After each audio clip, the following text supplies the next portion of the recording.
Donnie Rock. Hello there. What up, brother? Not much. How are you? Good. It's been years since we've done this. How long? For at least 2 or 3. I would say maybe 2019. Longer than that, because COVID was 2 years.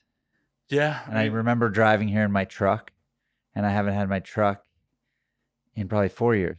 No, it couldn't have been that long. I didn't start doing video till like late 2018, early 2019. And I swear you were on a video. Well, it's almost 2023. I mean, okay. We're going to all be dead soon. Thanks for rubbing it in, Donnie. We're all getting grayer and... Should we cheers this? Cheers. Fuck yeah. Cheers to being dead soon. Yeah. Let's try this. It smells really good. But how's the taste? I like it. Smooth. So good. It's 100 proof, by the way. Is it? Oh, good. Good. I got a long drive. Oh, God. But I'm not in my truck, and I have all my lights, and we're good. Yeah, I'm there. I seem to remember us like sketchily getting into your truck after a bar at one point. I'm sure we have more than once. Yeah. Yeah. Like, is this thing gonna? Okay. All right. Yeah. So, by the way, if it let's say it were 2018, 19, 20, 21, 22, 23. We're not in 20. It would have been late. No, but it's almost 23. Yeah, it's almost 23. Now you're gonna make me fucking Google, like when you were last on the show. It was probably 4 years. I mean, you've been on twice before, so. Well, I mean, your first appearance was episode 28, and this is episode like 270 something. Okay, founding father. That's yeah. good. You are super old school. Like you were in the audio only days. All right. Okay. And I know you've been on since then. Was I on twice? Definitely. I thought it was just once. No. But I could be wrong. No. But I swear I remember you audio or video. Yeah. But I could be wrong. Maybe it was just once. No, you've definitely been on more recently than episode 28. I know that for a fact. Okay. Like, I know that for a fact. I mean, it had to have been... Oh, you know where it was? AVN. Well, I know we had you on at AVN, but I swear there's been more than one in studio. No, I know. Like, this is great content for the audience. So, like, I need to know.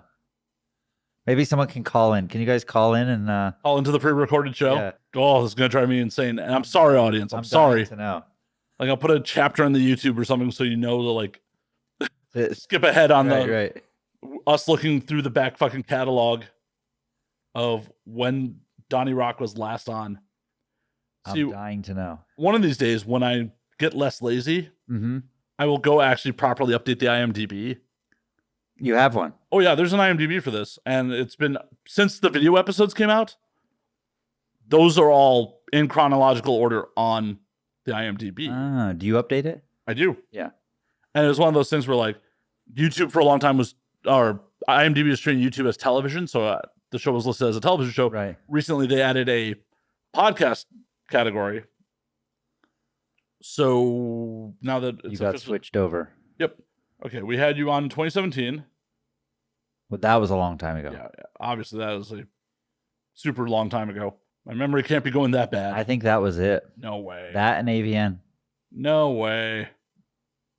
No, there's no way. Because I remember talking about how I got into the business, which I got in like 2015, 2014, I think. You think? You don't even remember anymore. Well, 7.5 years. It's been You're like, there's been so much vagina thrown my way, I don't remember anymore. Sometimes they do start to run together. I know. Before we got on air, we were talking about a couple of performers that have done the show, have worked with Donnie, and he was trying to like, oh, have I been inside that girl or not? And the answer was yes. I described some birthmarks, but exactly. Usually, and I like birthmarks. Man, no, you had to have been on. That was it. That's insane. Yeah. You haven't been on since 2017? OG. Wow, I'm a bad friend. Hey, that's okay. I thought you moved. That shows how much I know. Well, technically, I did move for like a month, a couple weeks. Yeah, and you know we've stayed in touch after all these years, and we text every once in a while. We just haven't had a chance to link up. Yeah, and we've seen each other before. Yeah, plenty of times. And then I haven't invited you on the show. I'm a bad friend. That's okay. I'm back. I never put this in my brain, but people are, I guess, afraid to ask me to come do the show. I can see that. Like, I don't put you in that category, but no, I would ask. People treat like coming to do the show sometimes like to the same level, like asking a director to book them for a scene. Right. I could see that. I'm like, no, like if you want to come do the show, right? Just Matt, can I come do the show? Right. Yeah, come on. Yeah. Ain't that serious? Right. I mean, it's serious. I mean, it's serious. This is my business, but right. But it's still like, don't be shy. Yeah, don't be shy. Like the squeaky wheel gets the fucking oil. Right. Like, exactly. And it's never like 9 times out of 10. If I haven't booked someone a second time, it's not because they had a bad time on here or the episode didn't do well. It's like, honestly, I'm fucking a very busy human being. Right. And just same. Just constantly like, oh, I need to book somebody. And like, don't ever really think to go through the back catalog and be like, right. Oh, who hasn't been on the show in a couple of years? Like, honestly, you're here today because Nicole Doshi said that you left her in the fucking woods after fucking her. Well, I may be paraphrasing a little bit. I definitely banged her in the woods. She started that off with, don't believe men. Donnie Rock said we were going to hike for an hour. 2 hours later, he's banging me in the woods. Well, that did happen. That is truth. But that wasn't my intention. Oh, sure, Donnie. She's the one that got hot and wanted to take her shirt off. And I said, go ahead, but give me your phone. I'll film it for you. So she took her shirt off. I was filming. She's spinning around, no shirt, whatever. And I had zero intention. We were filthy dirty. She's a dirty girl. We were filthy dirty after 2 hours of sweating, dusty, everything. And I just said, let's go in this little porta-john. There was only one on the whole hiking trail. And we did, and it was disgusting, but so were we. So we were like, what the hell's the difference? And one thing led to another, and, you know, it is what it is. So who initiated that? I don't know. She's pretty willing. Oh, I know. And like, it was while she's doing the shows, I think there's a couple points where she's like, oh, I'll fuck you. I'm like, cool. I appreciate that. But I don't know if you're doing a bit right now. And now you can just do whatever and not get anyone pregnant, from what I hear. That is correct. I'm jealous. Why don't you do it?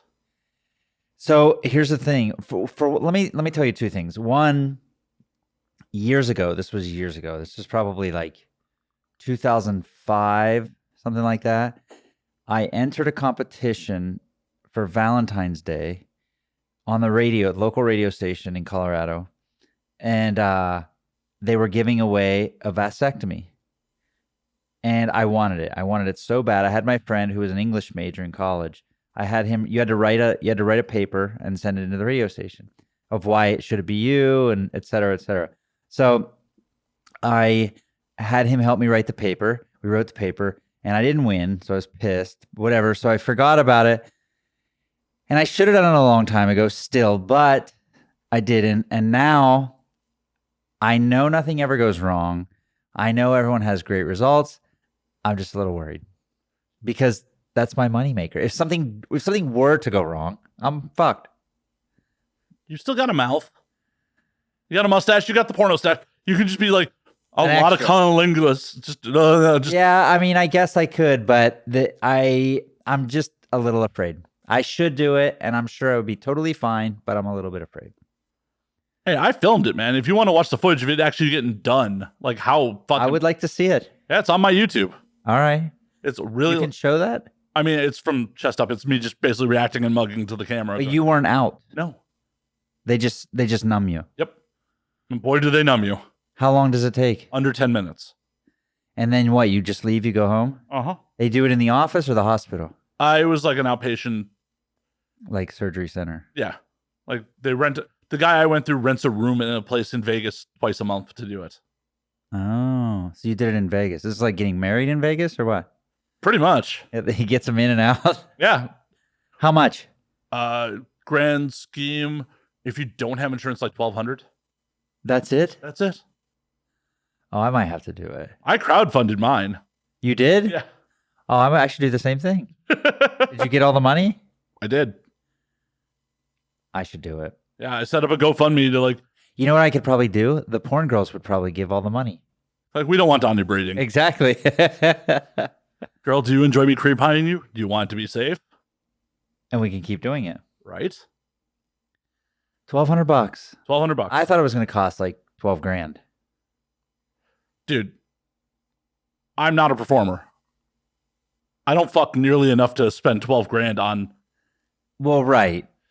But how is it? How does it feel deep down? Fine. Like, no, I mean, you're happy because you never be caught. Yep. Oh man. And nothing changed. Nothing. Like, it was definitely uncomfortable for about 2 weeks.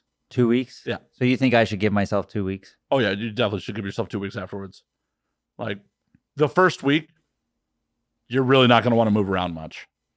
Like, it's if the boys move at all, it's not, oh my God, pain, but it is not comfortable. Mm-hmm. And they give you like the special like jock strap thing to like keep the balls. Hold you in? Yeah, hold you in, that you wear under your underwear. Where do they cut you? Like in your scrotum. Like on the bottom or like on? Like it was so small I couldn't actually tell where. Oh. Like where the incision was made. Like I just couldn't. Okay, I'm gonna dive into this. Like I'm gonna watch you have it's all on YouTube. Yeah. Well, then I'm just gonna watch your YouTube video. I mean, my balls aren't on YouTube. Right. Thankfully. Right. It's like I've gone 10 plus years in this industry without having my dick on film. I wasn't gonna start there. Right. Not on YouTube anyway. Well, either that, even for the hub, it's like, oh man, I have passed on having sex with some people because they only wanted to do it for OF or whatever. Right. And I'm gonna put it on there just to have my ball. Like, no. Exactly. I would have banged those girls. Yeah. And I was talking with someone else about this on here recently. It's just like, at this point, I don't have a civilian job. I don't think I'm ever going to have a civilian job again. I don't know why I don't just like go perform. It's not going to matter. Yeah. I know. When I first, sorry for the audience that's heard this, but it's like when I first got in, there was only studio work. Right. And I don't think I could do your job. Like, why? I don't think I could keep it up with like a group full of dudes. Oh, okay. Fair enough. Like, I know what goes into your fucking job and I don't think I could do it. Okay. Like, everyone thinks they can though. Yeah, I've been in this industry a long time. I know better. But I think I'm fairly certain I would not fail in an OnlyFans situation. Like, right. Where I'm in control of the cameras. Two of you hold the camera. Yeah. Right. That's a content creator. Right. Like a content creator thing, I don't think I would fail. But like a real set. Right. I think, I'm certain I would fail. Okay. Speaking of that, I'm going to ask you a few questions here. Oh boy. Have you been on, the nominations just came out. Have you been in any movies this year? Did you get nominated for best non-sex role? No nominations this year. Oh, that's a bummer. Because I think the only thing I was in this year came out too late for nominations anyways. Okay. I played Joe Rogan in Nerds of Porn. It's a Halloween parody. Mm-hmm. I think it was Halloween Comes. Mm-hmm. I really should remember the titles of the movies I'm in.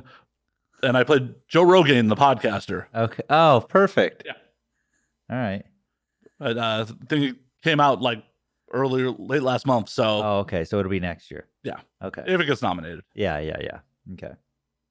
I don't know, Donnie. Why don't you cast me to come do some non-sexuals for you? I'm thinking now that I thought about it, I'm going to do that. I'm definitely going to do that. Like, I'm an AVN nominee, goddammit. Right, exactly. You have the resume.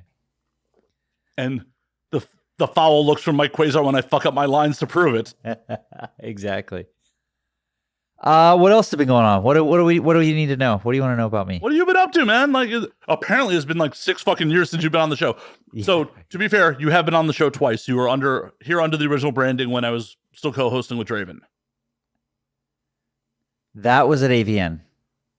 No. We were here by ourselves. No. When you were on here, that was here by yourself. But you did the show like when Draven was still my co-host at their place up in the valley. Yeah, I did. Now that you say that, so I'm like, yeah, you have been on. Okay, I remember that. Yeah. Yep, I did. You're right. Okay, yeah. So we're both kind of right, both kind of wrong. Yeah. Okay, yeah. So when was that? Oh, had to have been 2016. Like Draven hasn't been my co-host since early. So that was right before, or not? Maybe not right before, but that was before the one I did here. Yep. And then like a little mini one, maybe at AVN. Yeah, probably AVN 18 was the last AVN I was at. So okay, all right. A lot of shooting. way more since 2018. A lot. Shoot 20 to 30 scenes a month. And directing. I wasn't directing then. I maybe just started directing that year at AVN 2018. Yeah, I don't think we talked about you directing that. No, but I started 19, 20. Actually, maybe it was 19. I started directing. Yeah, it was probably 2019 now that I think about it. So I started directing in 2019. To be honest, I got sick of waiting around for people and whatever. And I'm a heads up kind of person. So I was like, I just looking around. I'm like, I can do this. Like, and I'm always someone that surrounds myself with good people. So. Oh, that's why I haven't seen you in 6 years. I got it. I see how it is. I see how it is. See how it is. So I was like, I can do this. I'm going to do it. So I started directing. Purgatory X gave me a shot, and I shot 3 scenes for them. Actually, yeah, I shot 3 scenes for them, and then I produced some gay, not in any of it, but I produced it for a site called masculine.com. And then I killed those scenes. Those are some of my best scenes still. And then just went from there. And I started, I had a little bit of a portfolio at that point that I could take to some companies and say, hey, can I direct for you guys, whatever. And now I've gotten to the point where I try to make it, I only direct scenes that I'm in. But also I don't want to be in every scene. So why are you only directing scenes trying to mostly be scenes that you're only in? Are you just sick of dealing with talent? What the? It's one more person I need to worry about. If I can show up and the girl or girls or whatever and my crew and makeup, and that's it. It's one less person I have to worry about.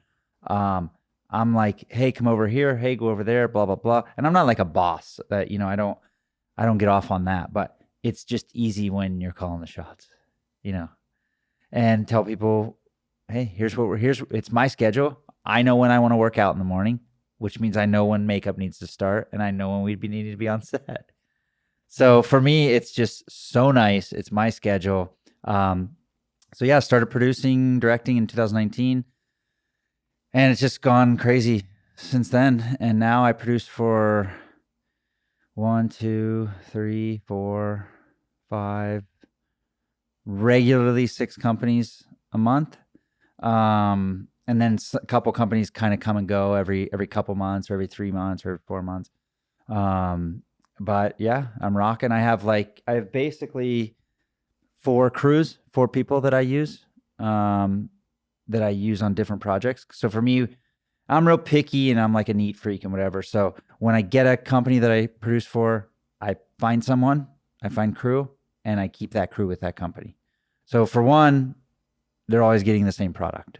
We're not jumping around between cameras and all that stuff. Like a Donnie Rock Team Skeet video is a Donnie Rock Team Skeet video. Exactly. And it's going to stay that way, across the board because I have the same crew.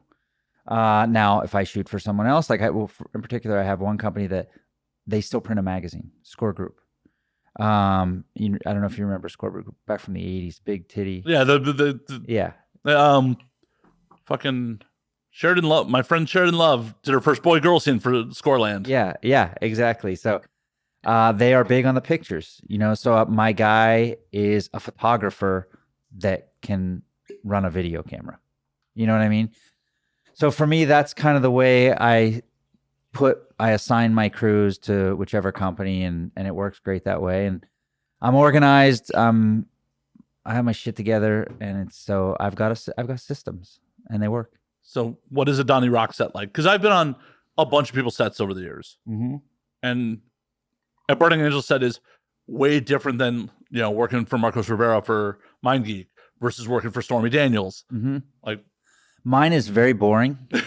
A lot of times, well, a good set is. Well, yeah. A lot of times I forget to even turn on music because I'm like running around and I'm trying to tell everyone where to be when, and very little fucking around.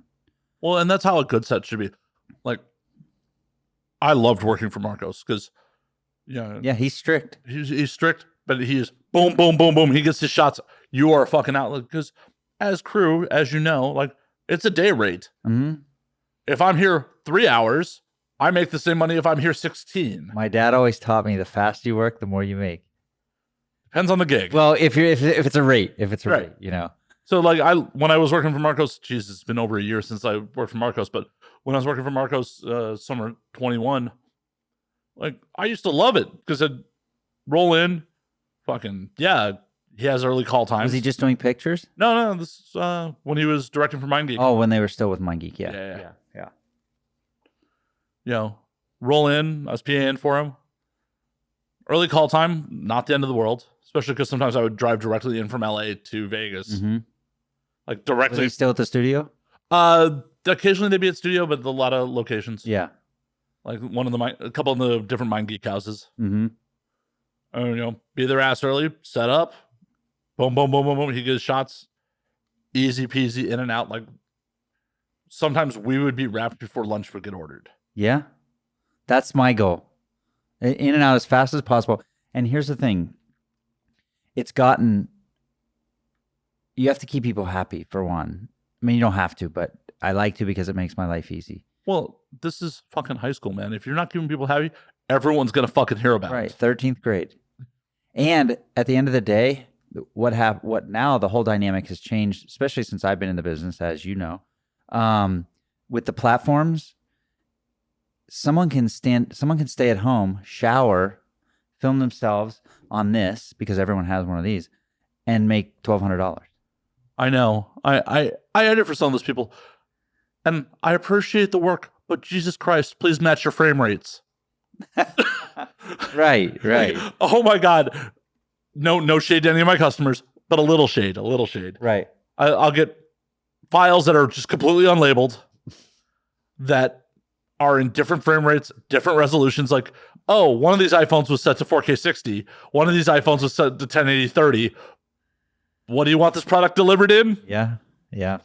Like, the fuck? But you know what? That's the thing, is they're still selling it and people are still buying it. Well, I'm halfway decent at my job, so I at least make it look good no matter what. But Right. But they can stay at home, make that money at home, and they don't have to be on my set, or on Team Skeet's set or Squirrel's set or whoever. They don't have to be there. And that's been the one thing that I've tried to kind of head off at the curve, that just everyone have a good experience. We're going to be in, we're going to be out, we're going to go home, we're going to make a porno, and that's it. So I run a tight ship. Well, as you should, because especially in my early days of being, I was on some sets for fucking 16 hours. Yeah, I don't do that anymore. I never did that, but I don't even go on those sets anymore because I don't have to. Well, and they're a fucking nightmare. And especially, it's just like some of these sets, like, why are we here for 16 fucking hours today? Yeah. I was on one in the quarantine for like 13, and I was appalled, and not mine, obviously, but I'm just like, what are we doing? What are we doing here? And that's not, and at the end of the day, you're not getting great sex from me after 13 hours as a performer. I'm sorry. You're like, yes, I'm a professional. I get it, but I'm not staying up 4 days. If you're an athlete, like if you're in the UFC and you're fighting at, 5 o'clock in the morning because you're in Singapore or wherever, then you stay up. Like you train your body for like a week or two to where it's like, okay, I'm going to stay up from like, I'm going to stay up till 3 in the morning. So my body's ready to go. I'm not doing that because I'm working the day before and I'm working the day after. That's not okay. So I don't do that. And as crew, no one's got time for that. Right. I definitely remember being on a set where it's just like, oh, the sun hadn't come up when I got here as the PA. And by the time we signed everyone out and strike set, sun's down. Uh-huh. Like, I did not see daylight today on a porn set. Like, I did not get into fucking working in porn for long days. No. Because let's face it, the money's not that great.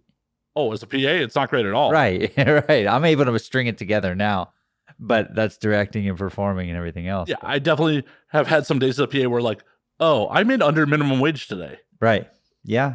And I am not so enamored with being on a porn set that like, ooh, I get to be on a porn set. I'm for the privilege of being here. Right. I don't care about the money. I'm just having like, fuck that. I'm here to get paid. Exactly. So that's what I do. And like I said, I shoot a lot of scenes. I still perform for other companies, probably, or for other directors, sorry, for about 4 to 6 scenes a month. So I still like to go on other sets, especially the directors I like and I want to show up for. And I want to be there and I want to meet other people. I meet people all the time. Like I may have never hired that girl that I worked with, but I worked with her on so-and-so set. We got along great. She was cool, so I'll hire her, Well, and also, I feel like being on other people's sets, especially if they're more experienced directors from you, you can learn shit. Yeah, always. And I'm always open. I don't know everything. I like to think I do, but I know I don't. Well, hell, the lighting in here is a direct result of me working for Marcos. Yeah. Like, you were here on back in the day, it's like, oh, we were just using whatever overhead lights we had fucking had. Right. And my old video versions look like shit. Right. They look like shit. They were not well lit. They were on shitty cameras. And working for Marcos for a summer is just like, oh, okay. These are the kind of lights I should buy. Okay. How'd you get that gig?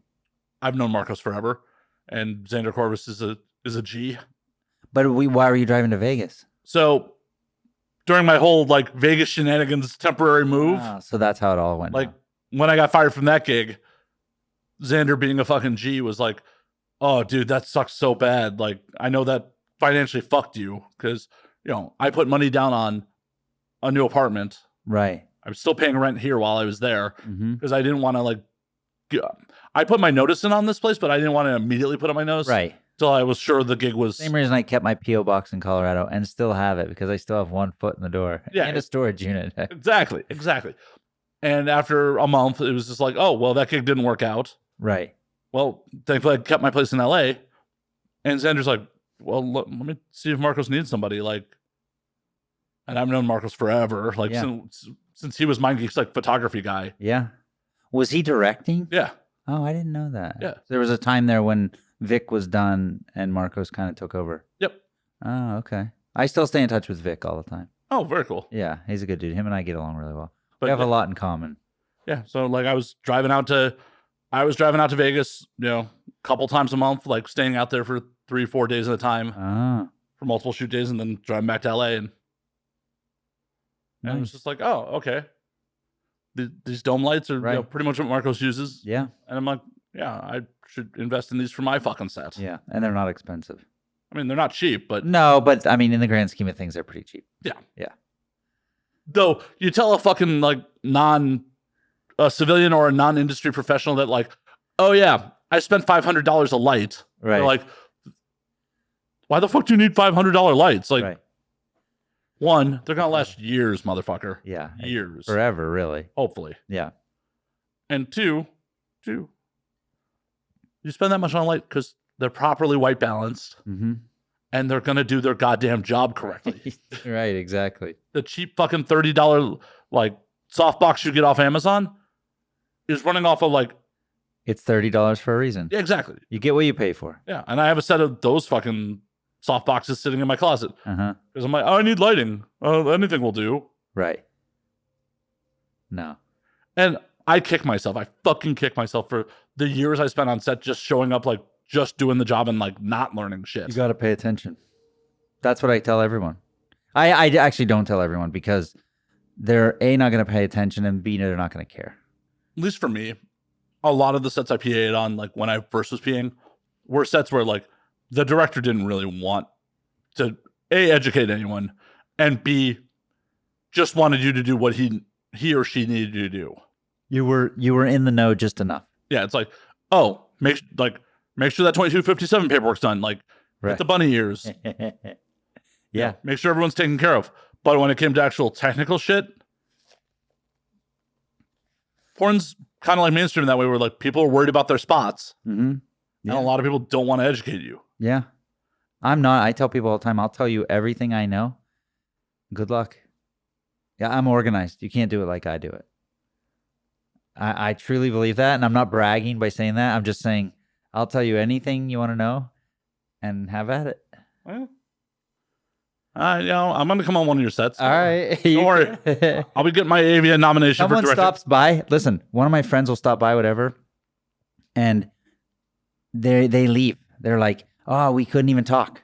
I'm like, yeah, I'm busy. Yeah, I'm this at is work. Yeah, I'm at work, And they're not mad. They just like, I'll catch you later, I'm like, all right, fair enough. Yeah, it's fucking work, man. Yeah. Like, once again, nobody wants to be here all day. No, especially me. I have a life outside of work, and that's what I say all the time. Like, my friends are non-porn for the most part. I mean, that doesn't mean I don't get along with porn people and hang out with porn people here and there, but all in all, they're non-work friends. I think that's fucking important. Absolutely. Everyone should do that, but they don't. And then they wonder why it's catty and, There's drama, or they're lonely, or. Mm-hmm. Exactly. Yeah. No, you need to have civilian friends who like don't call you by your stage name. Right. Yeah. I'm not Donnie in my real life. Hardly ever. That's right. He's Donald Rockefeller. Exactly. Yeah. My gym, not Donnie. No one there knows what I do, I don't think, except Dante Cole, because we go to the same gym. But other than that, I don't think anyone knows what I do.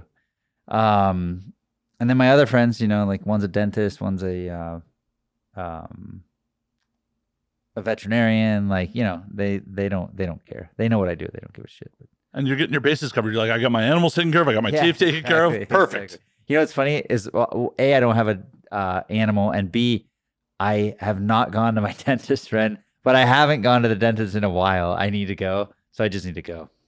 Well, you have it on record to remind yourself, like, oh yeah, I need to go to the fucking dentist. Yeah, I know. But yeah, that's what I've been doing. I've been busy. Been so busy. I don't want to work. I want to retire. So for me, I'm trying to blow it out and just be done. I used to be a ski bum. You know this. So I want to go back to being a ski bum, but this time I want to have money and not have to work. Just be like, I'm in Aspen with my fucking, Yeah, wherever, just cruising around, ripping around on my snowmobile and skiing and messing around, So why aren't you making a whole Ski Bunny series? I've thought about it, but the problem is it's hard to get people there. Like, not especially here. Not if there's enough money involved. Yeah, true. Because you know what people do love the most? So since I've been here, I did have one super viral video, which is still going viral, still going around. They love to watch girls do like dude things, right? Like shoot guns and like golf and like ski and shit like that. And I shot a golfing video with Gabby Carter, and she's actually a good golfer. So this thing, I'm not kidding you when I say this. This is probably 4 years old, and it's still going viral, this video. Like millions and millions and millions of views. So that is one thing I should do. Not to like sit here and give away secrets, but I should take girls. I did take a girl to the shooting range one day because I shoot for this company. I shoot for this site called Porn Dude Casting. And I took a girl to the gun range and we shot, and it was cool as shit. We shot the intro there and her shooting guns and shit. Like, it was. What were you having her shoot? We had a couple pistols. I don't remember. A 9. I think we had a 9 with us. Maybe like a 45. I can't remember. But it was a while ago. It was probably last fall. Yeah, it was probably about a year ago. But it was really cool. People love that shit, and they love anytime a girl posts herself golfing or shooting guns or whatever on like Twitter, it goes crazy. So you're right. I should do that. The problem is when I'm in that world, and I don't want to be bothered. I don't want to be working. Because I just imagine it would be fun to do like a modern like 80s ski adventure fucking full feature. That could be done. That could definitely be done. And honestly, we could go to Big Bear, we could go to Mammoth, and we could make that happen. Fucking like Donnie Rock Ski Patrol. Yeah, exactly. And it'd be even better if we get the girls come down with no tops on, big titties, everywhere. That's actually a good idea. But the other problem is too, it's hard to find them that can ski or snowboard. Well, Lexi Bell, she's a snowboarder. Yeah, I know. Luna Star is a snowboarder. There's a few, but I'm sure there's more that would surprise you, and I'm sure there's a couple girls that like you could teach enough to like fake a couple shots. And maybe I think it needs to be done. Like the golf video with Gabby, you can tell Gabby has been taking golf lessons. I think she told me since she was like 7 or 8. So you can tell she's a golfer. So she's better than you at it. She's not. Oh, I did beat her that day. I'm actually really good.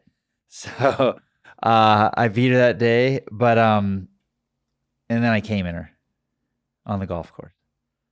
See, this is why you need a vasectomy. I know. Hole in one and a hole in one. Oh, exactly.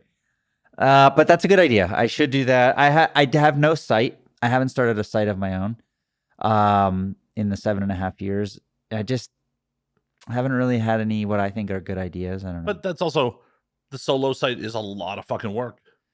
Yeah, absolutely. And I don't have time right now, really, the way it is, because I shoot so many scenes for companies.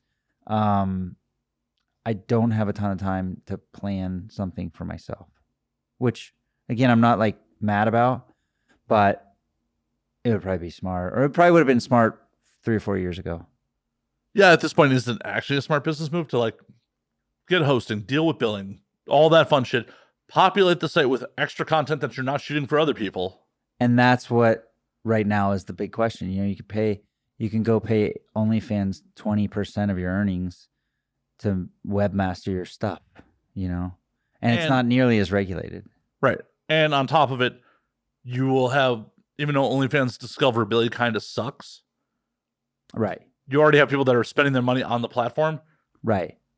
It's one of those things where like people, for whatever fucking reason, are unwilling to like put their credit card information into a new place. But if their credit card information's already fucking there. Yep. One click. Yeah. One fucking click. I'll do it. On my own end, I found that when I went from Vimeo to Patreon. A bunch of my friends who were like, oh, I'd love to support you. I'm already on Patreon. Signed up. Yep. Like, where the fuck were you guys for the last 3 years? You just have to find the popular platform. And right now with us, it's OnlyFans. For the time being. Yeah. And it will change. I tell everyone that all the time. That could go away tomorrow, but we'll find something else. Well, it's one of those things where like I tell performers constantly, don't have all your eggs in that basket. Mm-hmm. Mm-hmm. They've already shown their true colors that they are not here, for the working girl. You know what? I think they are until it comes down to legal, and then it's gonna become an issue. That's the thing. They proved that's not true. MasterCard let them know fucking 6 months before they tried to pull porn. Right. And the regulations that MasterCard wanted them to enforce to keep porn on the platform was all very reasonable shit. So that shows that either OnlyFans was lazy or just not willing to actually, do the thing until there was massive backlash on it. Mm-hmm. Mm-hmm. I would say lazy, probably. Probably. I mean, part of it definitely has to do with the fact that they were not initially set up as a porn company. So They didn't have the regulations set up in place. And once you got the shit rolling, it's hard to change gear. Mm-hmm. But yeah, they were making money. Why would they want to stop? Well, why would they want to potentially fuck up the revenue stream by kicking porn off the fucking platform for something that was purely regulatory, but they would have had to get off their ass to fucking fix? Right. Which they did fix because obviously they're good. I mean, and that's the thing. I'm not even talking shit on them. I think they've done a great job. They have done a great job. I mean, I tell people all the time, they're in rap songs. They are all over. I mean, everyone has it. It's the one. It is.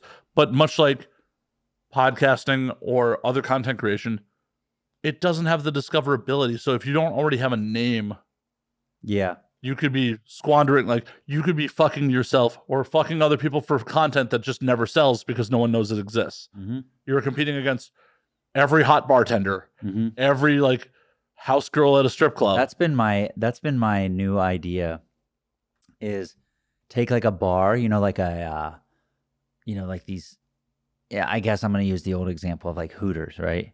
Take the girls of Hooters, North Hollywood, right? I don't even know if there is one over there. I'm just saying, take the girls of North Hollywood Hooters and create accounts for them and like brand it as a, as the whole unit. I think it could do really well. Yeah, I think Hooters corporate would be like, nah, we ain't getting our piece of that. Yeah, they would for sure. But I was in Dallas a couple weeks ago, and there's this place called Tight Ends, and I think you could market it as like the girls of Tight Ends. Yeah. Well, I'm sure you could. And the thing about it is, those girls have a fan base. There are definitely dudes that are already going to those restaurants just to see their favorite waitress. That's the only reason they're going there. I mean, that's the whole. These girls are in These girls, this was the most impressive one I've probably ever been to. I've been to Hooters and Twin Peaks and Tilted Kilt, all these ones. And this one, they're literally bra and panties. That's it. And they don't even, it's whatever they want. Any color. There's no name on it. There's no anything. It's just whatever they want. It's pretty impressive. And then there's some hotties in there, obviously. But I think that would be a good branding to take them all and be like, these are the girls of tight ends. They would probably sell, sadly, better than some low-level performers that people don't know. You know why? Because they have a fan base. Well, not only that, because performers a lot of times already have a lot of free content out there. It's these girls, it's these Instagram girls and whatever that start the OnlyFans accounts, and they go crazy because they never show anything. They only show it there. But they also have a built-in fan base because they're... Well, right. Instagram. Yeah, exactly. Of course. But that's the only place to see them. Naked. Yeah, I mean, hell. The Catch Me Outside girl did fucking $50 million a year. I heard that. That's crazy. She should just shoot a porno. The problem is... I'm here to offer. Yeah, She's but 18, right? Yeah. I mean, she had to have been to make $50 million. Yeah, that's right. Yeah. The day she turned 18. But here's the thing. If she's making $50 million on OnlyFans, how much is there one scene? Like, I don't think you got old school Vivid money to throw at her. No, but I could maybe throw it out there and just figure it out if it happens. And hopefully she'll catch you outside. Yeah, exactly. Oh, can't believe I made that joke. Oh, that was horrible. That was fucking horrible. Maybe we could shoot it outside. Yeah, I'm down. You got to have someone dressed up as Dr. Phil in the scene. Like, yeah, exactly. That could be you. This is your... Oh, good. I got to practice a bad Texan accent. Yeah, exactly. Oh. Try it. Right now, I definitely can't. I would have to go to the tape and watch Dr. Phil for a while. Right. Oh, you're going to make me watch Dr. Phil for... I'm going to have to charge more than my regular fucking rate on that. Okay, that's fine. We'll figure it out. The only reason, honestly, I feel performers should continue to support the studio system is the marketing aspect of it. Of course. I mean, if you feel like you don't need to shoot for the studios, if you're a porn performer, again, these Instagram, whatever, they don't have to. But I'll also argue that both ways. If they wanted to really blow up, I mean, they're already blown up. They're already making good money. But just go shoot a scene or two. Just get it out there, and that's going to help your marketing. But until you become, I say this all the time, until you become bigger than the company, until you become bigger than the porn company, you still need to shoot for the studios. Well, yeah, it's the market. You can't beat a studio's marketing arm. Right. And there's only a couple that are bigger, and they don't need to shoot for the studios. But even if they stop shooting for the studios, shoot for them once a quarter. Well, and honestly, most of the girls that are bigger than the studios at this point do shoot still for the studios once a quarter. Yeah, of course, because they like it, they're into it, Oh, they see the value in the marketing. Right. Yeah. They got to keep their name fucking relevant. Just because today you have enough fucking fans to, be making fucking bread doesn't mean that you can't stop attracting new ones. You always got to bring in new people. And you're probably not saving your money. So there's that too. I mean, some of those girls definitely are. Some are for sure, which is good. And you know what? They should, if they do. And they said, I tell people all this. I tell girls this all the time. If you start when you're 18 and you go crazy, you go ham, you could work for less than 10 years. I mean, statistically, you will. Well, no, I don't mean it that way. I mean, you could work for less than 10 years and have enough money where you never have to work another day in your life. Yeah. That's 28, obviously. And imagine. Whoa, Donnie Rock, do not come on my show and come start doing fucking math in here. Math on you? You think we're an educational show or some shit? Doing fucking math in here. What the fuck's wrong with you? What the fuck's wrong with you, Donnie? Doing fucking math? Right. Fucking, you're in my house, man. Doing fucking math? Fuck. Dropping knowledge. The fuck? It's just insulting. Math. Yeah, so that's what I say, but, they probably don't want to listen. That's okay, because I don't waste my breath a whole lot. Well, but the thing about it is, you and I both know that people get into this industry for different fucking reasons and have different fucking mindsets. The ones that truly fucking thrive in the long run are the ones that look at this as a business day one. Mm-hmm. The ones that recognize that, hey, you have a limited shelf life in front of the camera. Yeah. Not everyone gets to be Lisa Ann. Still hot. Right. But she is the 1% of the 1% of performers that have a career that lasted that long. Yeah. And then parlayed it into legitimate mainstream success. Yeah, I agree. how many other people from the 90s are still around and still relevant? Julia just retired, basically. Yeah. So, I don't know that any. Nina, you see her here and there, but yeah, Nina's also ridiculously intelligent and like a novelist, and like those are very much the exceptions. So some of those girls came out of the woodwork when the platforms started, and they started the platforms, which I think is great. And honestly, if you think about it, they have some of the most loyal paying fans out there. Some of those old school girls, and I say old school, they're like in their 30s, late 30s or whatever. I know.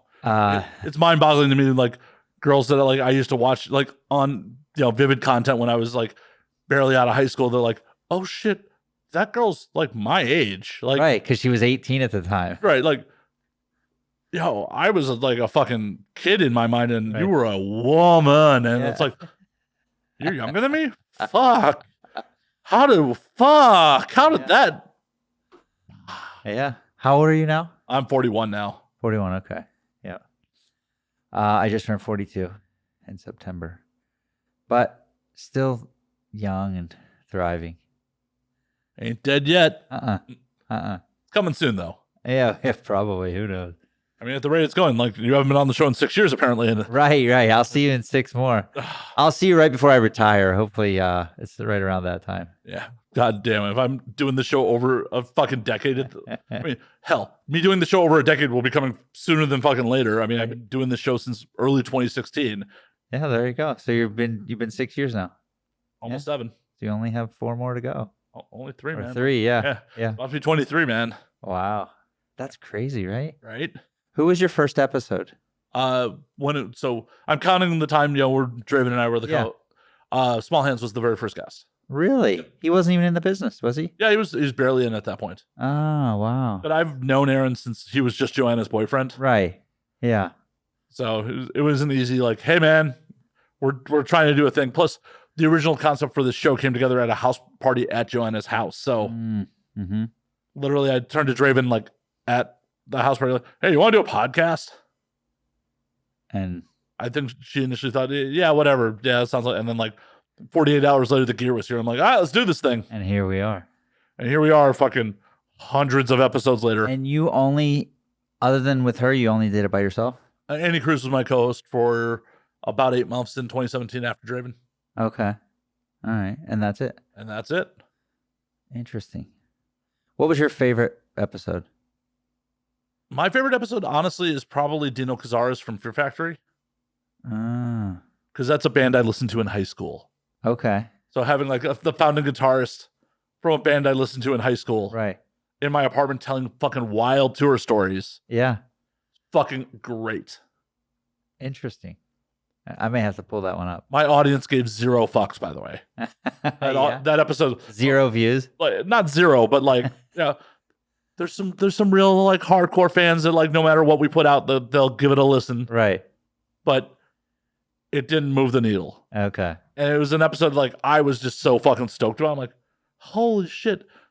Dino Cazares from Fear Factory's in my apartment telling wild tour stories. He pretty much started the episode off with, honey, I love you. This all happened before we met. And that was it. And then he just off to the fucking races. Let it rip. Yeah. Nice. What was your biggest? I'd have to say Leanna Lovings at this point is probably the biggest episode. Okay. I know Leanna. Worked with her a few times. And you said you've been inside her a couple times. Yeah, a couple times. More than once. Yeah. She's a nice girl. Yeah. Sweetheart. She's popular, right? Oh, yeah. Well, obviously. That episode was only done in February, and it just leaps and bounds the fucking most viewed episode. Who has gotten the most naked? That's a good question. Shit. I don't even remember who's got the most naked. I've always kept my clothes on. I know that. Show ain't over yet, Donnie. True. Show's not over yet. True. Actually, I don't think a single male guest has ever actually gotten naked.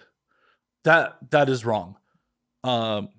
Igor Smith, the photographer, pulled his dick out to piss in a Monster can on air instead of going to the bathroom. Okay. He didn't want to leave. Nope. Didn't want to leave the set. I think this is when Draven was still the co-host. I think you just want to show Draven his dick. Oh, okay, yeah. I haven't seen Draven in a long time. Yeah, I haven't seen her in a minute either. Yeah, nice girl. Yeah, I miss her. Yeah, she was nice. But yeah, that has been, a bunch of people have gotten fully naked. Mostly it's just topless. Like, yeah, there's no point in like taking off your panties, like sitting in the seat. Right. Was Nicole naked? I mean, just topless. Oh, she likes to get naked. Yeah. Yeah. That makes sense. I know. Like, it pained me a little bit to be like, can you put your top back on? Like, this is all post work for me. Right. Like, it would be one thing if I was farming out the editing to someone else, but it's me that has to like sit here and fucking censor your tits. Right. And it really pains me to do so. Like, high school me, like, you want to leave it. Would just be like, well, in the future, I'm going to be telling like hot girls to put their clothes back on. Right. The fuck is happening in the future, man? Yeah, exactly. But then again, could you have imagined a future when you were in high school of like, oh, yeah, there's naked girls around me. I don't care. I don't know if I told you this last time, but I was just telling this story the other day to someone at a bar or something. But when I was in high school, so this is always kind of funny, and I wish I was just thinking of this morning too, actually. When you used to watch porno, it was like a VHS tape for one, and then it was magazines, and then it was VHS tapes, and then it went to DVDs. So I distinctly remember saying, I'm going to do porn. Because I loved chasing chicks around or whatever. But I remember watching, and keep in mind, and as you'll know, you had like 1 or 2 pornos that you passed around amongst your friends, right? Because that's just the way it worked. It's like someone's dad had one and you passed around, whatever. I remember seeing at the beginning, it would say the name of the company and it would have their address. And I remember I had this little notepad, and I would write down these addresses. And I was like, you know what? I'm going to go to California. I'm in Pennsylvania growing up. And I'm like, I'm going to go to California, and I'm just going to fucking knock on these doors.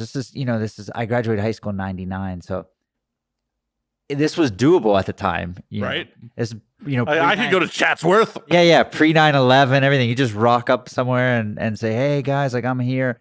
And back in the day, from my understanding, is you could kind of do that, and someone probably would give you a chance. You show up and be like, hey, I'm here. And I was like, I remember writing all these down, and I wish I still had this little notepad, because I'd be so curious to A, see the addresses, and B, see the companies. I don't remember any of that shit. I can tell you what the little notepad looked like, but I have no idea where that thing is. I wonder like how often when Vivid had like their big fucking office over there right off the 101, like how often dudes just rolled in like, I want to work for Vivid. I'm sure all the time, because think about me. I'm under 18 and I'm in Pennsylvania, and I'm thinking about it. Think about the people here that are just happen to be driving by. They're like, oh, I'm going to stop there next week. And they stop. Or fuck, the people that are on vacation going into Universal. Yeah. And they're just coming back down from Universal to Hollywood like, is that Vivid Video? Yeah. I'm going to knock on the door. Yeah. Can I fuck for you, please? Yeah. Can I fuck for you? I remember there were like Van Nuys addresses, there were Chatsworth addresses, all these addresses from the Valley. I don't remember them specifically, but I remember, and I was like, man. And this was before the internet. So the internet came out in like 98, 97, 98. And I was in high school before that.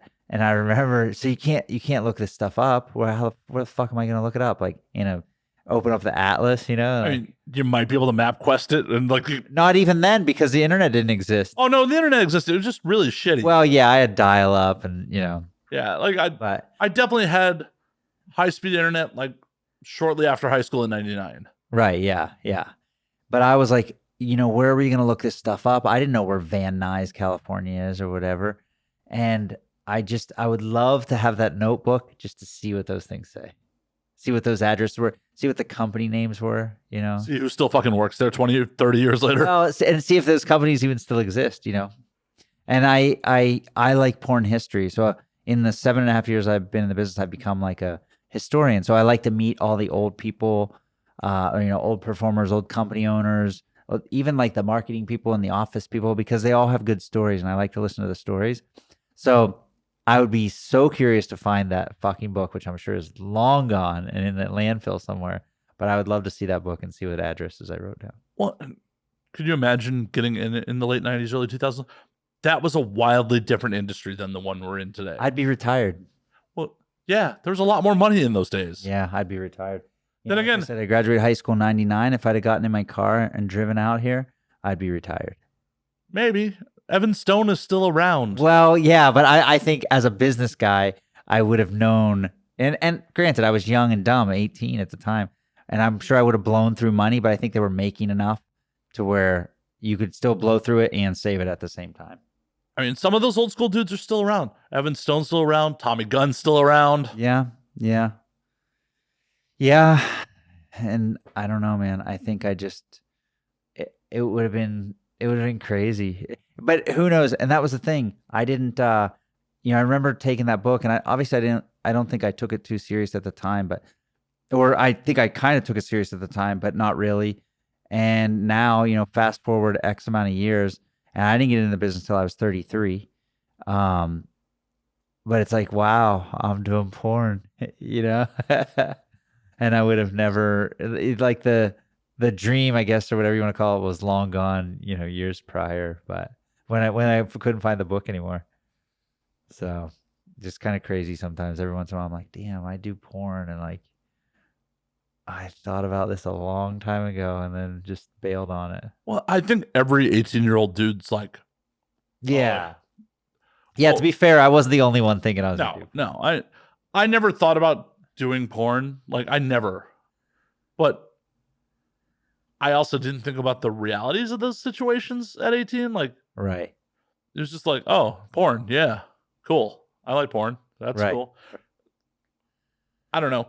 Just, I feel it's a Midwestern thing where it's just like real production, or consciously, yes, I'm aware there's film crews and like this is how the shit gets made. Right. But as an 18-year-old kid in Chicago, it's just like, that's just magic I buy somewhere. Like it just, it magically gets created. And those aren't, those aren't real people. Like, and I'm not just talking porn, I'm like mainstream celebrities as well. It's like, those aren't real people. Like, you don't meet those people. Like, they're not.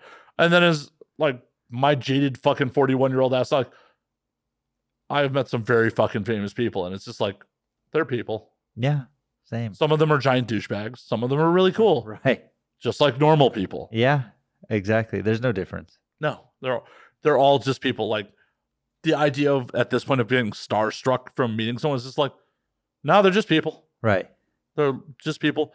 Some of them are very talented people. Some of them are very talented people that just happen to get lucky, and the right person, the right gatekeeper opened the door for them. Yeah.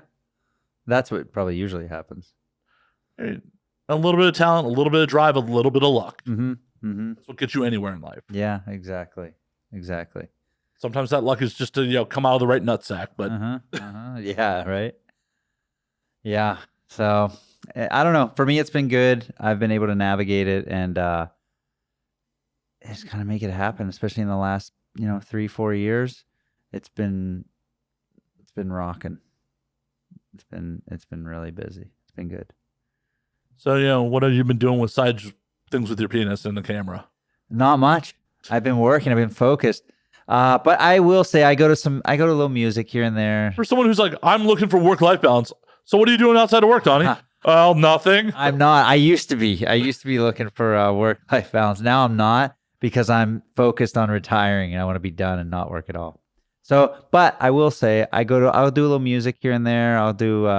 I still like ski, snowboard, and snowmobile, like all that stuff in the wintertime, at least a couple times. That's about it. Just work. Other than that, I just work all the time. I'm in the same boat, but that's sad, Donnie. I know, but like I said, I'm focused. Like I said, I was a ski bum before with no money. Now I want to be a ski bum and not have to work. It's an admirable goal. I want to golf. I want to ride my mountain bike. I want to ride my snowmobile. I want to ski. I want to just hang out. Yeah, but if anything, this whole pandemic and 2020 to current has fucking proven that 5-year plans are bullshit. None of this is fucking promised. Why sit around and wait and then be like, oh, fuck, I got into a car accident and all that money that I was going to retire on is going to waste. I know, but also it might not. Right. So you got to have a little bit of both. Yeah, I know. That's why I'm going. This is why I'm traveling again. You're leaving at the end of the month. Yep. And going to Japan. Yes. I'd like to go to Japan. Want to come with? No, because I can't. Why not? Because you're your own boss. I'm busy. You're your own boss, sir. I am, but I'm booked. I'm literally booked. Are you? It's 1 week. What are the dates? I'm leaving on the 30th, and I'm coming back on the 7th or 8th. Okay, that might change, or that I might be available actually. Because flights are under $700 round trip. Really? Yeah, that's really cheap. And if you want to, like, sorry, audience, sorry, I talk like when Japan comes up. It's just, yeah. There's 2 ways that I could do Tokyo. Well, I haven't booked my housing yet.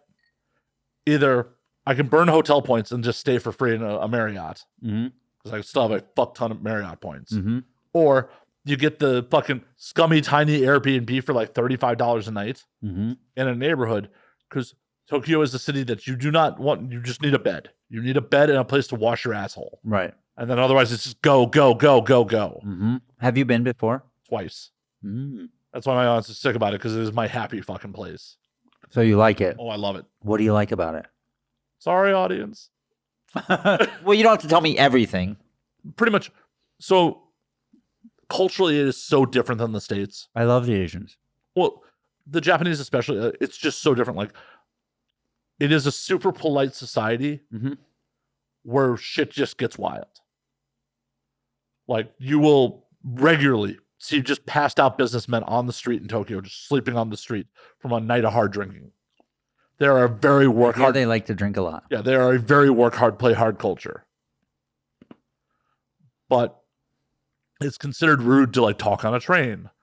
People wait at fucking crosswalks even when there is zero traffic coming for their signal.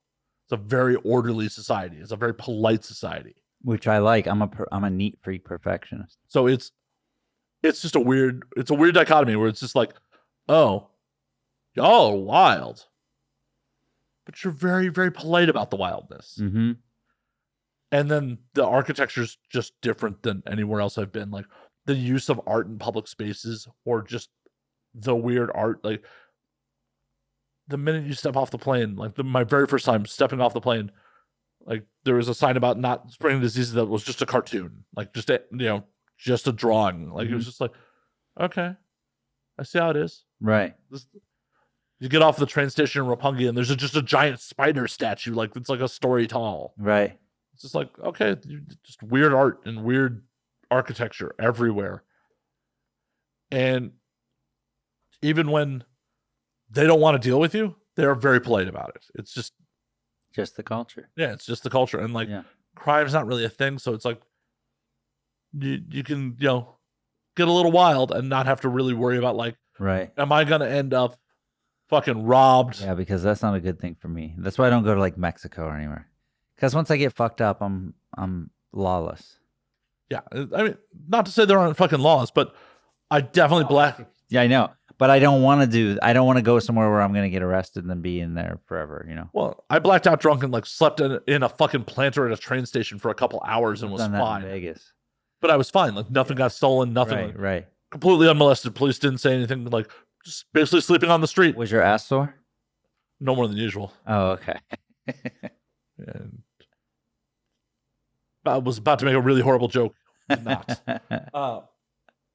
But it's just how it is. Like, when I was in Colombia was a lot of fun, but I definitely never got super fucked up in Colombia. Right. You got to keep your shit together. Right. It's like, oh, I can have fun, but shit can get real sketchy real fast here. Right. What do you drink in Asia?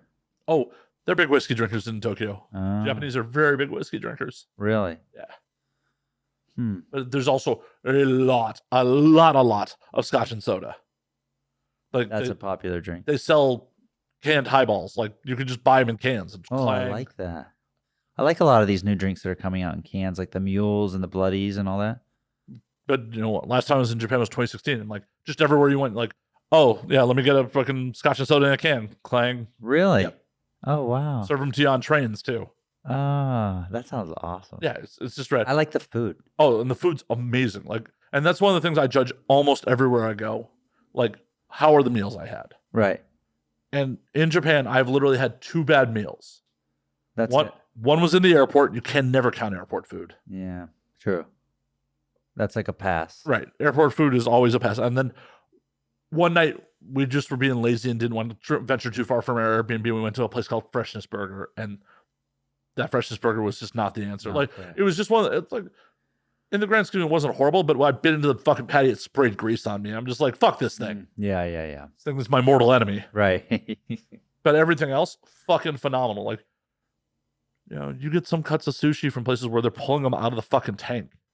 I want that. Yeah. I love sushi. Yeah. Like, they're pulling it out of the fucking tank, man, and cutting it up for you. We should go to sushi soon. I know. I'm down. We need to go. Oh, when we originally tried to book this, I'm like, do you want to grab sushi before we record? I know, and I got... And you're like, I gotta fuck somebody. Yeah, exactly. Like, I gotta get another fish smell. Sorry. None for you, Matt. Right. All the fish for Donnie, none for Matt. Right. So yeah. The ramen spots are phenomenal. And it's also like a super late night town. Like, bars are open till 5 a.m. That's what I hear, yeah. And it's one of those things where the trains stop running at like 1. So if you are not near where you're staying, you have to make an executive decision at like 12:30. We going home or we going out till 5? Because that's when the trains start running again. Right. Totally back to the ramen. What's your favorite ramen in LA? I'm so much. You have one? Not really. I've become so much more of a pho guy than I have ramen. Mm-hmm. Like I like ramen. Don't get me wrong, but for some reason I'm just like, the pho just speaks to me a little bit more than the ramen does in LA. Yeah. Where's your favorite sushi? So I go kind of trashy with the sushi. I just go for you go for quantity. Yeah, I definitely go for quantity over quality. Like, and no shade. I love you. I got a Midori up in the valley. Midori's great. Yeah. And Hikari. You've been to Hikari in Chatsworth. No, I don't go. Porn, I don't go that far into. Yeah, I don't venture. I'm only up there for work. I don't go that far. Yeah, unless I'm getting booked or there is someone I really want to fuck. I'm not going to Chatsworth. Right. Like, have you ever been to Mon Sushi? MON. That's very good. It's by Corbin Bowl. Okay. Again in the valley, but. And then Sushi by Jin up in North Hollywood's pretty good. Oh, I've never been there, but I know where you're talking. Yeah, it's on Laurel Canyon. Like, yeah. That's a good all-you-can-eat spot. Yeah. Okay. Yeah, no, I like to eat sushi till I'm like physically in pain. I do too, and it hurts. Well, that's the physically in pain part. But it's so good. Yeah. We need to do it. Have you been to the one? There's one in from what I hear, it's in maybe like Westwood or Culver City or something, and they have the conveyor belt. Yeah. Have you been to that one? I can't remember the name of it. I have not. There used to be a Bluefin. Or maybe Sherman Oaks. Maybe there used to be a Bluefin next to the ArcLight that did the conveyor belt. Oh, okay. I'd like to try that. See, that's one of those things like, I don't do that in LA because it adds up. Too expensive. Yeah, it just adds up so fucking fast. Yeah. In Tokyo, I do that. Is it cheap? Oh yeah, like sushi's fucking cheap there. Is it? Yeah. How much?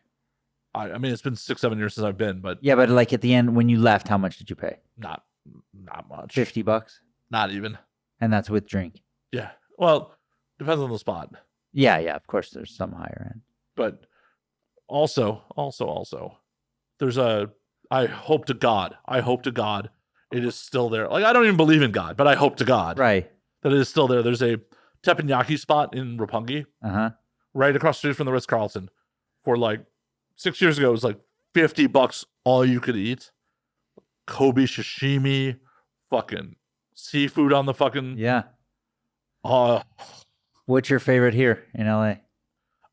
You have one? I generally go for Korean barbecue versus Yeah. I mean, Gayu Kaku, for the Japanese. I like that place. Yeah, but they're a chain. I mean, it's not like it's good though. It's good. Oh no, it's definitely good. Like, just shout out to Xander Corbiscan. Went with him a couple weeks ago when he was in town. You went to Gaikaku. Yeah. Yeah. I like that place. But like, I much prefer, like, I end up going to Korean barbecue spots more often because it's just like, Yeah. I want to go to like the greasy, like, little hole. Yeah. Not to say spots are greasy, but like, places that are, a little more authentic. Yeah. Like, I don't know, white people shouldn't be serving me my fucking ethnic foods. Right. just my 2 cents. Like, yeah. What's your favorite food in all of LA? Do you have a spot? All depends on like type, man. Yeah, but I mean, I'm talking just general. See, I don't have just a general, because like it all depends on what I'm fucking craving. Because it's like, oh, hey, if I'm feeling sushi, I'm gonna roll up to Midori. If I'm feeling Korean barbecue, I'm generally going to Road to Seoul in K-Town. Mm-hmm. If I'm feeling American barbecue, I'm either going to Horse Thief or Bloodsoe's. Where's Horse Thief? Grand Central Market downtown. Oh. That place is legit. It's opened by 2 Austin transplants. Really? Yeah. I'm gonna have to try it. When I first started going there, was before I actually even lived in LA. It was just one of those things where like you just heard about it, and it's like, one of the things I judge on an American barbecue spot is if they sell out of shit. Yeah. Because if you have your whole menu, your whole shift, something's old tomorrow. Right. Something's old tomorrow. Something's fucked up. Yeah, I agree. American barbecue should be fucking selling out. Yeah. I should roll up if I'm late for rolling through, there should be like, oh, that's 86. Right. That's 86. Right. I agree with you on that one. Yeah. Yeah. Like, Famous Dave's is never out of shit. There's a reason. That's fucked up. You know what, though? I don't mind Famous Dave's. And you know the other one I like? It'll scratch the itch, but... is Dickies.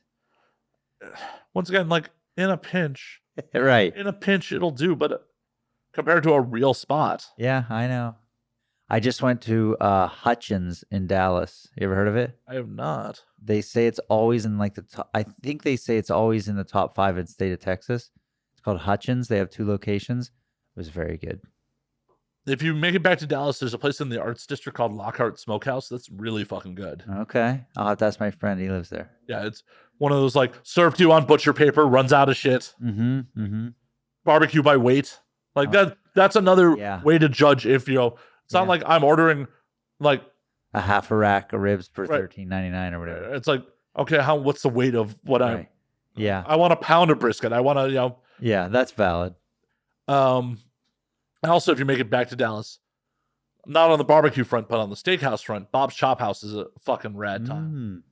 They serve this giant tomahawk ribeye, bone-in tomahawk. Oh, it's so fucking good. And then they have these giant fucking like bad dragon-sized carrots. Ah, okay, all right. I'll have to try that because I like the tomahawk. Oh, I'm sure I got a picture of it in my phone from when I was down there. It's just like so fucking good. Yeah. Thank you, expense account for the company I was working for at the time. Like, right. They're probably like $150. Thankfully, I haven't worked for this company in almost a decade at this point, so I can talk about it. But like, they were so poorly fucking managed. The company policy was the most senior person at the table had to pick up everyone's meal on their corporate card. But my whole team had different reporting structures, so they never cross-reference on who was on what receipts. Oh yeah. So we would just like go out to insane meals, and I would pick up, 5 people's worth of the tab on my card. Right. For the I think we were allowed $60 a day per person. So like there you go. We'd go out to these $400, $500, $600 meals. Right. And like between them, everyone paid a little bit. Yeah, everyone paid a little bit, put everyone's name on their receipt. Right, yeah, of course. And no one ever fucking picked up on that shit. Oh, there you go. Fucking so much fucking fine dining, like on just like and more drinking probably than anything. Well, they wouldn't let you expense alcohol. So like alcohol would go on another tab. Right. Yeah. Because they wanted to see an itemized receipt. Right. Oh, that's good. Okay. But yeah. So when I was traveling full time, that's just the amount of like. Do you like Bossa Nova? I haven't never actually been inside Bossa Nova. Oh man, that's probably my favorite restaurant in LA. They have like 5 of them, but yeah, I know there's one over on Sunset that I drive by all the fucking. That is probably all in all. That's probably my favorite food in LA. I do like Brazilian, I really do. But it's more than just Brazilian. They have everything. They have actually a big menu, which makes them, like you said, depends on what you're in the mood for. You can go there. It doesn't really matter what you're in the mood for. I'm always nervous about a place that like does too many things. I know, same. But this is their food is very good. You should. I can't believe you've never been. Yeah, it's one of those things where like I just haven't like. Yeah, all right. Driven by 100 Maybe times. that's where we go. All right, we can. I'm down. I'm down with that. Okay. But like the other LA like to do spots for me, like I've been a couple of years, but Kohl's downtown, gotta get a French dip. Yeah, never been. How have you never been to Kohl's? Never been. Yeah. You've been to Philippines, the original? No. You've never been to one of the two places that claim to have originated the French dip? No. Actually, my love of Kohl's is Lexi Bell's fault. That's her spot. I don't know if it's her spot, but like when I first was hanging out, I was still living in Vegas at the time, but like first started hanging out in LA, Lexi lived downtown, like right by it. So yeah, she lived downtown. So went to meet up with her and a couple other people and like ended up there and was like, what's this? And they like have atomic fucking pickles. And Lexi Bell loves pickles, if you don't know. Fun fact for the audience out there. Sounds about right. Have you talked to her in a while? Nah, it's been a minute. Yeah, me too. She lives in Colorado, which I love because I lived there for 12 years. And so I always think that when I'm like, oh, I want to chat with her, see where she lives and whatever, but I haven't talked to her in a while. Since the Sex Factor. Well, a little bit after, a couple years after the Sex Factor, but she was one of the judges. I did not know that actually. I don't think I've ever actually watched the Sex Factor. Well, you don't have to, but I was obviously one of the contestants and she was one of the judges. So that's where I met Lexi day one in porn. Yeah, no, she's cool people. Yeah, she's good. She's kicked me in the head before in Miami, so. Intentionally? Yeah. I was being an ass. Oh, okay. Yeah, fair enough. Like I was definitely being an ass. I definitely deserved it. And it's not like she's a tiny person. It's not like it was a standing head kick. We were sitting on a couch at an after party and she kicked me in the head. I'm like, I deserve that. Right. Okay. Fair enough. Yeah. That's funny. Oh, the wild fucking late aughts. When did you come around the business? 2011. Like late 2010, early 2011. So. And how? Met people in Chicago that like were doing porn, and sorry to my audience that's heard this before, but it was one of those things where I'm a film nerd. And I always like in the back of my mind, like, I want to make movies. At the time, I felt that very, very, very wrongly that I could be a writer. I cannot be a writer. I'm not a good writer. No. I have good ideas. Committing them to paper, I'm not good at. Okay. I didn't know anyone who did mainstream film. I ended up starting partying with a bunch of Burning Angel girls that lived in Chicago. And through them, I just met other people and then started doing security for some girls and like just kind of snowballed from there. Okay. And it's been pretty good to you. It's been all right. Yeah. It's been ups and downs. Yeah, literally. It's definitely not where I would have pictured myself 15, 16 years ago. Right. Oh, yeah. Shit. 15, 16 years ago, I was still trying to run a failed record label at that point. So. Oh, really? Yeah. Where was this? Chicago. Ah. Yeah. No. The day job I was at for over a decade, I hated since about year 3. So I was constantly looking at ways to get out. Yeah. And like, of course, like an idiot at the dying end of physical media, I'm like, I'm going to start a record label. I don't actually know shit about running a record label, but I have a bunch of extra income right now because, I was killing it at the day job. Right. And I looked at myself and went, well, what do I want to do that I would actually enjoy? Well, I like live music. How do I, with no musical talent, how do I make a living in live music? Be a promoter, run a label. Yeah.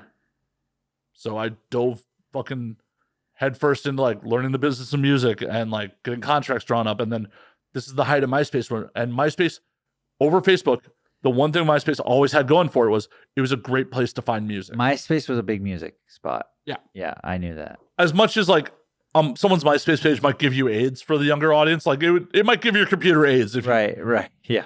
Like some of the people you'd go on their page like, oh, my eyes, the sounds, It like the embedded audio player was a great way to discover music. And the fact that bands could just put their gigs into MySpace and you could just type in like, hey, what events are going on in my fucking zip code? And you just find bands playing. And that's how I found a lot of my artists. It was just like, oh, hey, this band's playing a show. Let me go scope them out. See if they're cool dudes. See if like, yeah, they're represented. Right. And that's what you did. And that's what I did. Put out like fucking 3 albums that I found out some of them are on like fucking Spotify and Amazon Music. And I have zero idea where the royalties go if they actually sell the albums. Wow. Like you made it. These fucking things didn't even exist when these albums came out. Right. I don't even know how they got here. Yeah. I mean, I have an idea, but like if they make any money from streams or sales, no clue where that money goes. Right. And honestly, I'm not going to try to figure it out. Right. Because if there is any money being generated, then I am contractually obligated to figure out my artist royalties too. Right. Right. And then I don't want to deal with that. That sounds like a lot of accounting for a couple dollars. Yeah, exactly. You don't want any part of that. No. But hey, running a label was a good like fucking $40,000 education. It sounds fun. It was. You learn a lot. I learned a lot. Just like any business, I guess. Yeah. A lot of missteps on my part. A lot of missteps. Yeah. Good education though. A lot of, learning shit like, hey, just because you're the artist doesn't mean you actually know shit. Right. And I probably shouldn't just blindly trust you because you're the artist. A lot of times they don't know how to make money. No, they really don't. Or make very dumb decisions or are really willing to burn through your money because it's not theirs. Right. Absolutely. Yeah. Like, they are not equal partners in this. Right. Though it would be great if they were. They're not. Like, one of my artists, we were the second stage sponsor for the first Indianapolis Metal Fest in 2007.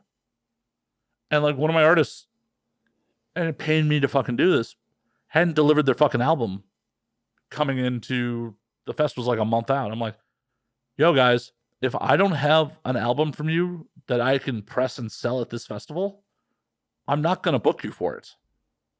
They're like, what? I'm like, you're already under contract. I will use one of my sponsor slots to recruit more bands. Right. Like, if I can't turn a profit off the expense of sponsoring this festival. Right. And it sucks to have to make decisions like that. Yeah. Because at this point, I'm working closely with these bands. Like, these guys are my friends. I'm still in contact with a lot of these fucking guys. Right. Right. But business is business. Right. But part of the education was like, oh, I don't want to run a label. Because at the end of the day, this is business. And sometimes what is the label's best interest and what is the artist's best interest are two separate things. Mm-hmm. And it's easy to make that decision when you're even a larger independent. Right. Because you're not directly dealing with your talent. Yeah, exactly. Or don't have, that's why they have artists, that's why they have A&R people. That's why they're artists in repertoire. Because the A&R people are supposed to develop the close relationship with the artist. Yeah. Use the person who's actually making the business decisions. Yep. Need that level of insulation. Yep. So it doesn't affect your judgment. I found that like managing artists, though it's its own giant fucking headache, I was much better suited for it because you know what? I like to look out for people I like's best interests. Right. Right. It's one of those things where like, as a manager, if my artist is doing well, ideally I am too. Right. Versus like shit like that with the festival. It's like, that's a decision I had to have made, but feels pretty shitty to tell your 5 friends like, hey, the biggest show of your career, unless you keep your responsibilities, you don't get to play it. Canceled, yeah. And it's completely my call to make that. Right. Yeah. Like, I'm just deciding that. If they don't want to, it's just like any business. If they don't want to listen, they don't want to do what they need to do to get it done, then that's business. They did. They got it done, thankfully. Yeah. But it was still one of those things where like, man, it just wasn't a good feeling. Right. What can you do? Nothing. Business is business. I know, man. Like, and that's the crazy part that a lot of people, I think these days more people grasp that entertainment truly is a business. It's not like saying show business to people is like, oh, show business. Like, I think more because people are making money as influencers, and there are people making money in entertainment that are not just in LA and New York anymore, has exposed more people to the business end of entertainment. Right. But I also think there's a lot of there's consumers that think those people aren't working. Oh, there definitely is a lot of that. Like what people don't realize is being a content creator of any kind, if you're a good one, like the top ones, they work nonstop. They're not just skipping around on the playground making TikTok videos. They are all day long. They are. And they have a team. Right. They have a team. Also, the one you see, there may be 10 other ones that they don't fucking put out. Right. exactly. Because they're like, oh, this is the perfect one. Yeah. Yeah. And that's what people don't see. The top ones are working. You know, people can say whatever they want about the girls up in the valley. They're working. Yeah. The ones that aren't working, those are the ones that like are complaining that like they're broke. And yeah, because they're not working. Because right. No one's going to pay you not to work. Right. Exactly. Yeah. That has been the rude awakening for, unfortunately, some people getting into the industry these days, because there are some people who got in thinking this is going to be easy money. Yeah. And relatively 10 years ago when I got in, when it was primarily studio work, it was easier money. You learned your fucking lines. You showed up on time. You didn't cause any drama. You did your scenes. You went home. Right. But also, how often were they working? Were they able to make money on their own? No. Like, no, they weren't. No, exist. You know, so that's how they were so tied to their fucking agencies, right? And tied to the studio work. Yeah. You know, which that's what everyone was tied to at the time. And it was very feast or famine. I know some girls that were like, "Oh yeah, I'm shooting fucking 20, 25 days this month. The next month, like I'm shooting 3." Right. Yeah. Yeah, and that stuff's all. You know, it's given them back in the day. I always say like it was a great time for the producers and the companies, whatever, to make money. And now, like, there's never been a better time for the for the performers to make money than right now. There's more opportunities for performers to make money now. Right. I'm not saying it's necessarily a better time for performers to make money. There's a lot more opportunities to make money if performers are willing to fucking put in the work for it. Right. Right. Like, if you just want to show up, have sex on film, and go about your day, this is probably the worst time to be in the industry. Right. Yeah, exactly. Unless you just come in and you make it. But still, those exist, but they're few and far between. They're few and far between, but there's still so much less studio work than there was. Yeah.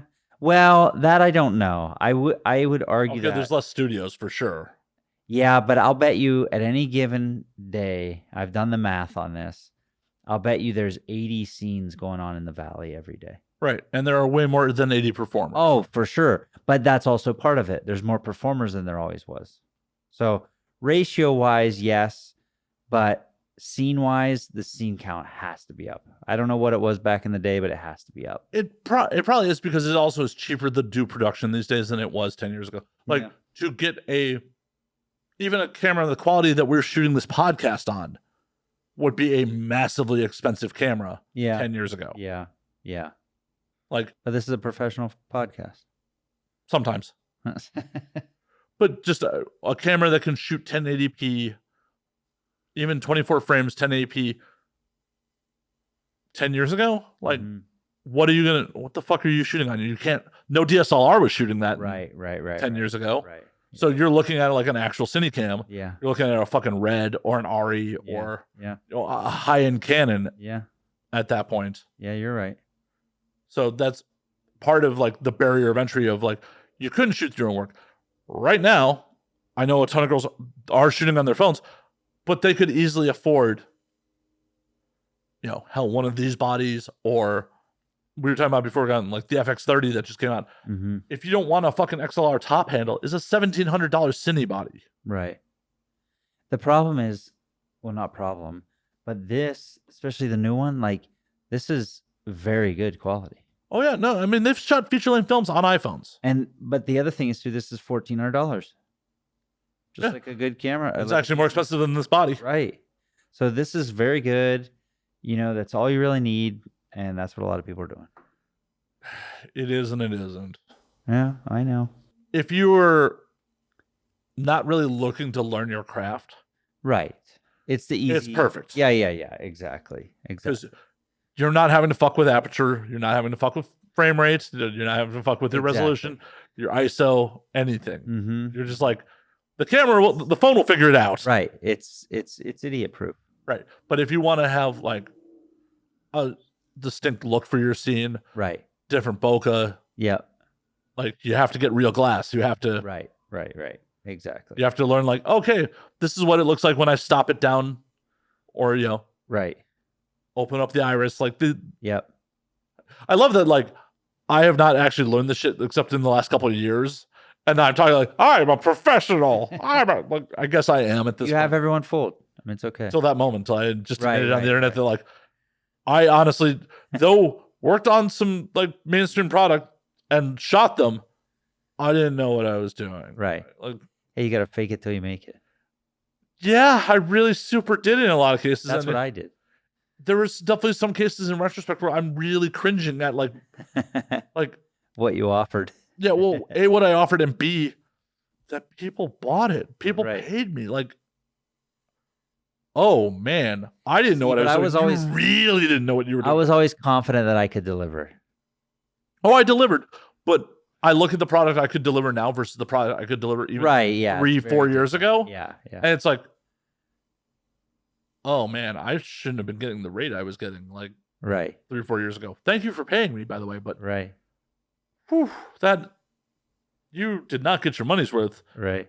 And it pains me a little because like at the time, I'm possibly out of my own ignorance. Right. I thought I was delivering quality product. Yeah. Yeah, exactly. It wasn't just like me just being a fucking charlatan and like lying about it. It was just like, yeah, I could do that. Right. I know what I'm doing. And then like, and you did think you know what you were doing. Exactly. I totally thought I knew what I was doing. And then like, as fucked up as it is, the pandemic was good to me. Like I actually spent most of the pandemic like just upping my upping my skills and all that shit. And I was like, fuck. Some of the shit I picked up, I feel fairly easily. Yeah. And I also still don't know fucking everything by any stretch. Right. Same. But I learned a lot and like, fuck, why did I not learn this shit 10 years ago? Like, when I was talking all this big game about like wanting to start porn sites and like make, be production and make porn. Like when I first got in, like when I was doing security. You should have. I talked so much game about like, oh, I have some ideas for sites. I want to do this. I want to do that. I did none of it. I didn't bother to learn the craft to do any of it. Yeah. And the problem was nothing was really forcing me to either because I had a day job that paid well. Right. I had, the porn side hustle, which, was fun. And it's just like, oh, I'll do that shit eventually. And like, I just didn't bother to. Never did it. Yeah, just never did it. Never bothered to fucking learn. Like, I went as far to buy fucking domains and then just never did shit with them. You still have them? A couple of them. What are they? Quantumload.com. Oh, I like that. I've talked about this on it before. I wanted, because one thing that I think porn is missing in a lot of cases is serialized television. Like series. Yeah. But a series with an overarching plot. Right. Yeah. There's not much porn that does that. And like at the time, there was no porn that did that. Right. Partially because, the turnover in the industry, like, oh, you're going to have a series that's starring some girl that's going to be out in 6 months. How are you going to do that? Right. So are you familiar? You have to be familiar with Quantum Leap, right? Yeah, of course. So this was a Quantum Leap parody. Right. Dr. Samantha Beckett was going to write hookups that once went wrong. I like it. You could cast different people in it every week because Sam leaps into someone else's body. Right. I like that. Yeah. Quantum Load. Any others? I think I let this domain. It's like I owned one called BackstageBang.com at one point. Oh, that's a good one. Yeah, it was just like the setup was always going to be the same. Like concerts. Yeah, some girl just wants to get backstage at a concert and like groupie. Yeah, and the idea at the time was to get real bands to play in it. Right. And like if you had musicians that were actually down to fuck on film, let them go. If not, you have some male talent play a roadie, security, whatever. Right. I like that. Like I had some good ideas. I mean, I don't think they're bad ideas. I just never executed on them. Right. Exactly. But you kind of have to have the know-how. Yeah, which I didn't have. Right. I was definitely around some people that had the know-how, but I think they knew well enough to not take me seriously about it. Right. Yeah. Because at the time, I was working for a director for Adam and Eve and like some contract girls, and it was just like, oh, that's nice, Matt. That's cool. Right. And that's all the further it went. Yeah. And I bought domains, but it never went anywhere. Right. Yeah. It's one of those things where like, if I ever wanted to make that shit, I would have to do it myself. Yeah. Or at this point, I probably could talk somebody into it. But like, yeah, maybe 10 years ago, like, because it would have been real studio budget and shit like that. Right. Yeah. Quantum Load. I like that one. Yeah. I still own quantumload.com. I would love to see it made. Of course. That's your baby. Yeah. Because I think it's a good idea. I think like you could do good serialized arcs. It would not be cheap to shoot just because of costuming. Yeah. Because if you're definitely doing the time travel aspect of it, you got to like get some period fucking. Right. Yeah. I'll have to think about it. But I mean, it could be doable. And like, honestly, you just need one female performer to be like Sam when she looks in the mirror. Right. Or, you know. Well, you could film it once. Yeah, you could film it once and like just get a lot of different facial reactions. Right, exactly. Yeah. And just superimpose like a baseball cap or like right. whatever. Like exactly. Superimpose whatever costume you get. Like, yeah.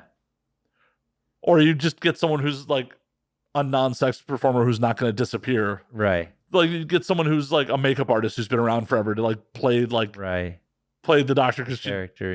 She never fucks as herself anyways. Yeah. Okay, I'll think about that. I like it. Making deals on the podcast. Right. Hey, you never know. But yeah, I had a couple other ideas like that. Like, but I definitely talked some cringy fake it till you make it shit back in the day at a couple parties. And there's some people that have been around from the back in the day who I think less of me because of like the shit, the game I talked. Right. That's okay. Yeah. I'm sure it was way less than some people. Oh, I'm sure it was too. And at the end of the day, it's like, I don't really care. If you don't want to be my friend because of cringy shit I did back in the day, so be it. Right. B, I've been doing a thing for a long time now. Right. Like, I finally fell into my groove and like, it's a thing. It's definitely a thing. Yeah. It's working. I like it. I hope so. Yeah. You only show up every 6 years, but well, hey, like actually, you showed up like 3 times in like the course of a year, and then like didn't show up for 6 years. Right. And the AVN was an accident, but part of me thinks I should go in January, but part of me is just like, I don't know. Are you going to be working? So I had an opportunity to do a gig. Unfortunately, my security license in Nevada is expired. This was the one you were telling me about or asking me about. Was it? Remember? You texted me and said, who's so-and-so? Oh, yeah, that one. Yeah, and nothing came of that. So, my security license, they were willing to hire me. My security license expired for Nevada. And, like, it's one of those things like I have to go drive into Vegas in person to renew it and all that shit. And but how much is it? I would have to discuss rates once I was available. No, but how much to renew? A couple $100. Oh, so it would have been worth it. Maybe. Yeah, maybe not. Time to go to Vegas. Right. A couple $100 to renew. Drive back. Right. Really only renewing it for that gig because there's a reason that a license that expires every 5 years hasn't been renewed till now because right. I haven't done security in Vegas in but every year AVN maybe. Yeah, but also that means they require a license. Legally, yeah. And they would have required. Yeah. Like because every other person I've ever worked for during AVN doesn't require it, but they would never asked. Yeah. That's why I was like, yeah, I'm down. And they're like, you just send us over a copy of your license. I'm like, let me go see the status of that. And I'm like, oh, it expired October 30th. Fuck. Oh, it did. It just happened. Yeah. Oh, shit. I thought I was gonna have like till next year on it. Yeah. But no, it just expired in October. I'm like, yeah, I don't think it's worth. And it's also one of those things like I don't want to be working security at ABN anymore. Yeah, that's fair. Like, do I really want to hang out at a booth all day and like escort girls to and from like? Yeah, it's nice to not have to. Yeah, it's nice to not have to pay for an AVN trip. Right. But that means I got to be on good behavior. Yeah, you don't want to do that. Be relatively sober. What if they let you put the podcast at the booth? There's zero chance of that. Probably, but you never know. Well, at that point, I don't need a goddamn security license. I'm going to need security for me. Well, yeah, you're big time. Right. Yeah. And that's the problem is doing like a podcast from the show floor is just a shit show. It's a shit show. It's a horrible noise. That's why last couple of years where I did the show there, like I just sat in the fucking media room all day. Right. I think AVN 18, I didn't actually even go on the show floor. Not once. Really? I sent runners down to grab girls. Like I just sat with my gear in the media room drinking and doing podcasting all fucking day. 17 tried to set up in a bunch of different places and like security kicked us out of some of the common areas of the Hard Rock. Like set up the gear on a couch by some of the elevators. Yeah. And security's like, oh, you can't record here. I'm like, the fuck, why not? Yeah. Oh, wow. Like, what's the difference between us sitting here with a recorder and us just sitting here talking? Right. Like, this is audio only, man. Like, there's no camera set up. Right. But, fucking $12 an hour casino security wanted to be on a power trip. Yeah. So I ended up in the media room and in Draven's room. Yeah. But, like, some performers were weirded out, like, coming up to the room, like, to a show that they didn't. I could see that. Because that was also, like, show was under a year old at that point. Mm-hmm. Mm-hmm. And, like. Makes sense. Yeah. Yeah. Especially because Draven was signing, so she wasn't at all the recordings. So it was just like, hi, come to this room and record with me. Right. Lock the door behind you. Yeah. Exactly. These days, I think if I actually got a room on site, I could probably just be like, yeah, come on up. Like, right. Like, oh, it's Matt. Okay, cool. Yeah. Yeah, exactly. Yeah. But, 6-7 years ago, not so much. Okay. But it's just one of those things that I'm like, I don't think I get good content in ABN. You probably get a lot of volume. Yeah. That's about it. Yeah, but it's like 18, I pretty much asked some people, 17, 18, I basically, because I had people for 10 minutes, I asked them all the same question. Right. Had them on for a minute, and then they went about their merry day. Mm-hmm. Like, there's some good content there, like, rest in peace, Coolio. Daisy Dukai told a story about being kidnapped by fucking Coolio. Yeah? Yeah. Oh, nice. So there are some gems from the ABN episodes, but none of those are an actual And Now We Drink episode. Right.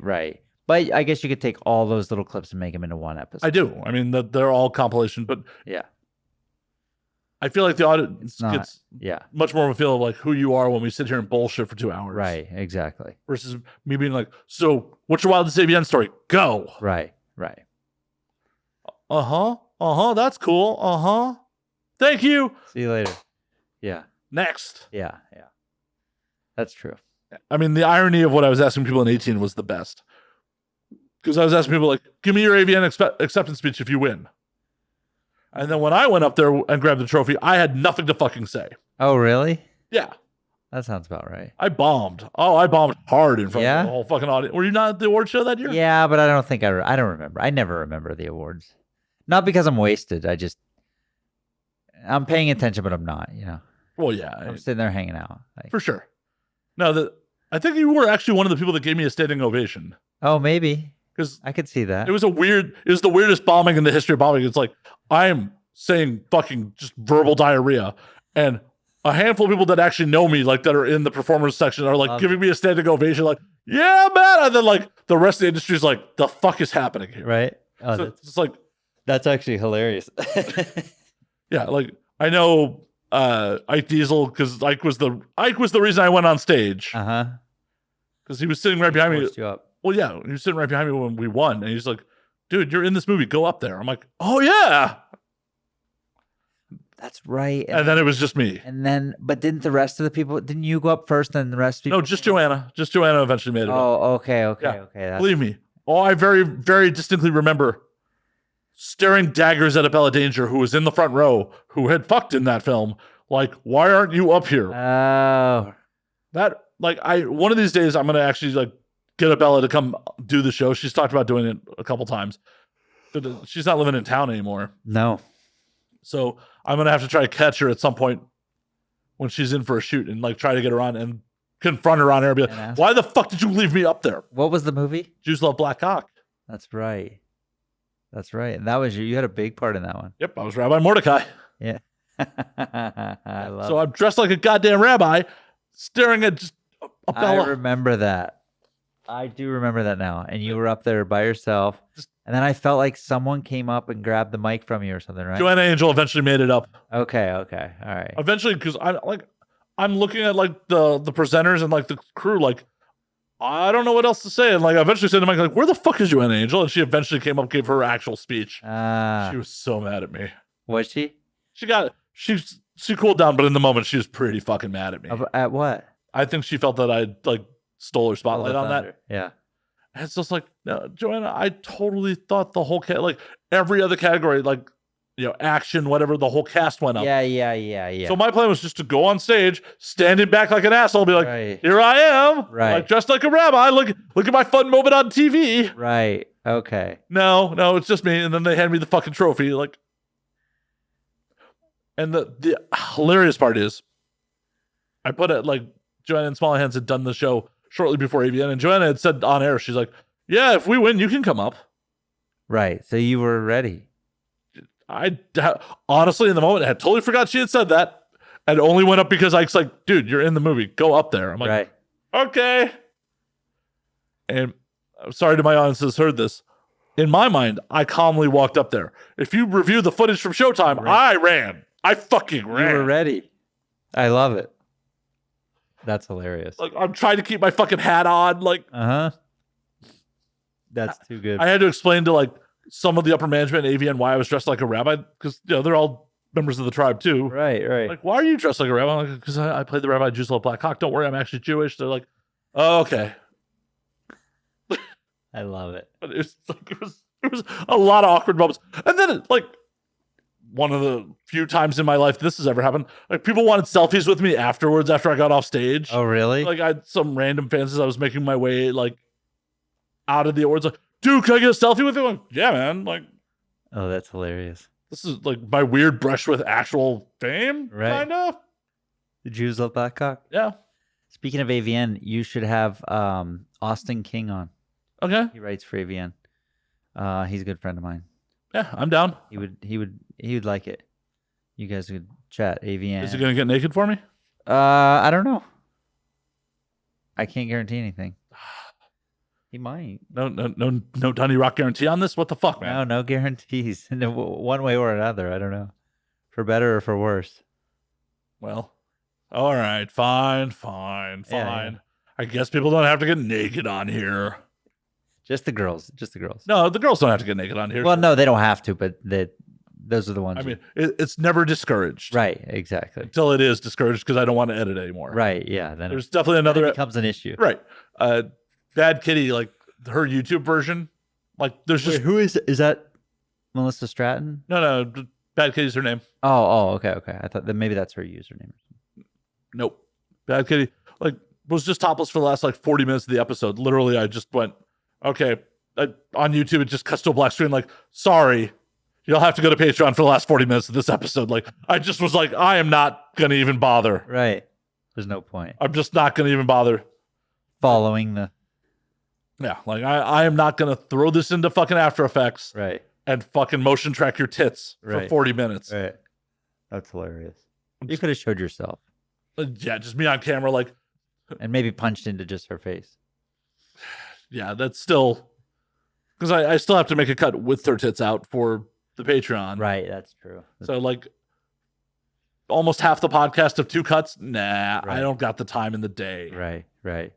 Just like, sorry, YouTubers.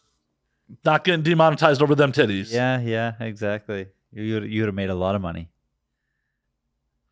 And then been kicked the fuck off the platform. Yeah, of course. And I'm not willing to risk that for a pair of tits that like people can regularly see. Right. Just Google. It's not like I got Jennifer Aniston getting topless on here. Like, right. Then you... well, we might have to have a nip slip on that one. Exactly. Just hashtag breastfeeding YouTube. You'd be famous. Exactly. Yeah, Nicole is just like, Nicole, could you please just put them, like, they're very nice. I do enjoy seeing them. She's crazy. It's just, she's a fun girl. I actually... Oh, yeah, she's great. I need to actually, like, text her, like, because, I don't know if it was the normal, like, polite, oh, we should hang out sometime, or, she actually wanted, so I should probably actually follow up and be like, hey, want to grab food? Yeah. She probably would. Yeah, she's cool people. I mean, she was bitching on here about not having a lot of friends in LA, so. Was she? Yeah. Okay, I'll have to you have to hit her up, Donnie. I'll like, text her, tell her. Fuck her again in the woods. Hey, I that wasn't my plan to bang her, but. Oh my God, it wasn't my plan. I just slipped in. It just worked out that way, or worked in that way. It's a weird biz like that, where it's just like, you get a lot of people that come and do like shows and stuff like, oh yeah, we should totally hang on, and then you never see them again. Never hear from them again. Yeah. That's show business. Oh yeah, exactly. Yeah. And the funny thing is, I really don't care if you pretend to be my friend or not. Like, well, right. I don't either. At the end of the day, if you don't promote the show, you're dead to me. Right. Exactly. Like, even if I legitimately like you, if you don't promote the show, you're dead to me. Right. Yeah. I had to have a very serious talk with like someone I like quite a bit as a person who had done the show and like hit me up to like do the show again. And I went, are you going to promote it this time? And she went, what? I'm like, you did not make a single fucking mention of being on here. Why should I book you again? Right. Love you to death, but why? Yeah. You gotta. It's all about business. Unfortunately. Yeah. Fortunately. Yeah. So I'm gonna put you on the spot, Donnie. You gonna promote this? Of course. I remember last time. I tweeted it a lot, retweeted it. Yeah. And this time there'll be clips of your smiling face. There'll be clips. Yeah. Well, I swear there was video last time, but I could. Yeah, like I swear there was video too, and that's what I could be wrong. I don't know. I mean, there was definitely a camera. Like, there's definitely like a. Yeah. There was definitely the DSLR for the stills. But I don't know. Maybe that's what it was. I originally had bought that camera to do video with, and then I found out like, oh, it only shoots 29 minutes of footage. Right. You have to cut it and fire it back up. And it doesn't work so good for this. Yeah, that wouldn't be good. You're gonna miss something. Yeah, and that's why eventually I ended up buying like $300 camcorders. Use those for a number of years, and then upgrade to these like mid last year. Oh, good. Yeah, these are good. Yeah, no, these are phenomenal camera. Perfect. Yeah. Like the fact that these are like under $800 bodies. Right. It's insane. Right. As my audience is like, really? Y'all gonna talk about gear? I don't own a lot of gear for a reason because I don't want any. You're like, I want to tell other people how to point it. I don't know how to use it. Yeah, exactly. Just point it, but you bring it, turn it on, point it, and. So what are you doing as a director if you're not shooting, you're not editing? I'm performing and telling everyone where to be, when to be, and telling everyone what shots we need, and go through the script and all that stuff. So I'm the organizer. I'm the project manager. Like, so you're gonna suck my dick like this? Yeah. Well, that's one thing I don't tell people how to do their job because I don't think that's right, but I will tell them general things. Now's when you suck my dick. Do it however you'd like. Yeah, exactly. That's what I always say. I don't want to fuck up your flow. You do your thing, but here's the way we should do it. My penis goes inside you, soonish. Yeah, exactly. And trust me, I'll get it there when we get there. So, yeah. Oh, shit, man. Like, you ever think about stepping away completely from in front of the camera? No. And it has nothing to do with getting laid. I just, again, it's one less person I have to worry about. And for me, it's about ease. How can we make it the easiest possible, And me being there, I know exactly what we're going to get. We're going to get it. We're going to get it good. And, I mean, there's scenes where I've hired new guys or young guys, whatever, to perform, and I have to jump in because things went wrong and they couldn't perform or whatever. And I jump in and I finish, and that's the nice thing about being a performer director, I will say, is there's always kind of where everyone's coming from. Donnie, you really got to stop whispering in your talents here. Get it up, bitch. Get it up. I know you can. Come on, get it up, bitch. And I'm the nicest. I'm the nice guy. I will give people way more time than they deserve, but I'm like, all right, do it. Let's see it. And, at the end of the day, I got to do what I got to do to get the scene done. Well, yeah, everyone wants to go home. Right. Yeah. Very, very few people in this world want to hang out on a porn set.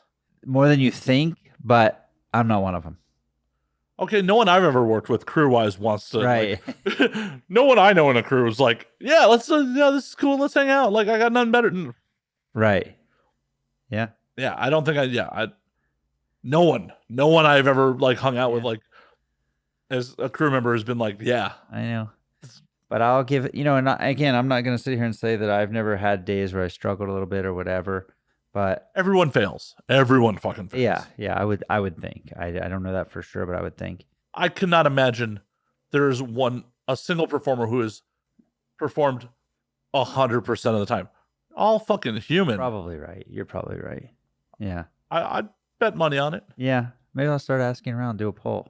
Like, people are going to actually admit that they failed. Well, I'll ask them in person. No, just start asking girls.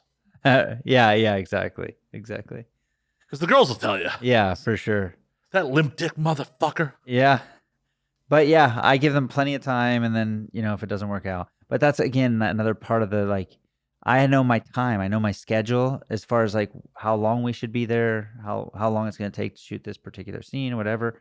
And I don't like to veer from that, like I just like to get in, stay on track, stay focused, and get done. Makes perfect sense to me. Yeah. So, no, there are scenes that I'm not in. I'm in about 90% of the scenes I produce. So there are ones that I'm not in. And to me, it's like a day off. Like I just show up and tell everyone where to be, how to do it and what to do.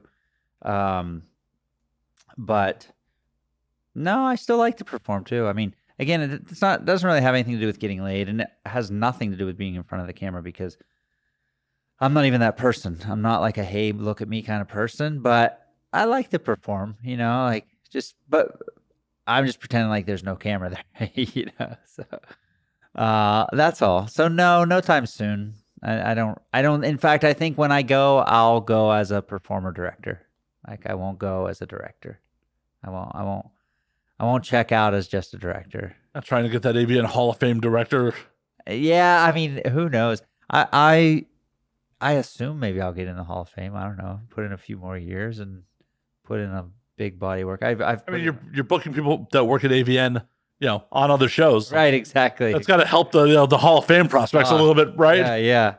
And I'll have shot, by the time I'm done, I'll have shot a lot of scenes. How many things you're up to these days? Oh man, I'd say minimum 20 a month for the past. So that's 240 a year. Yeah, so that's been probably 3 years. So, right there's 700. 720. Yeah, 720.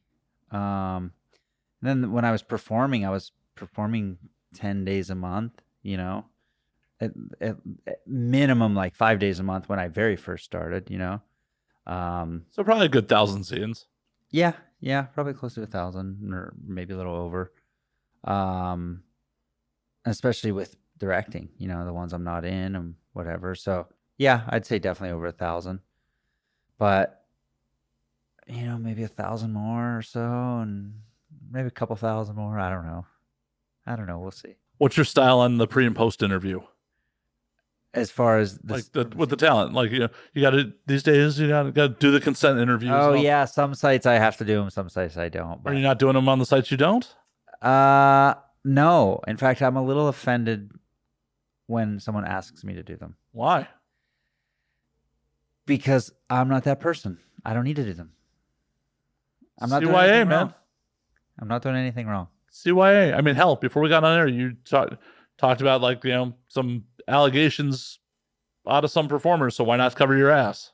Yeah, I mean, I guess, but it's like, I just think if you're doing the right things, you're never going to have any issues. Even with the people that maybe are considered like a loose cannon, at the end of the day, if you're not doing anything, you don't have anything to worry about.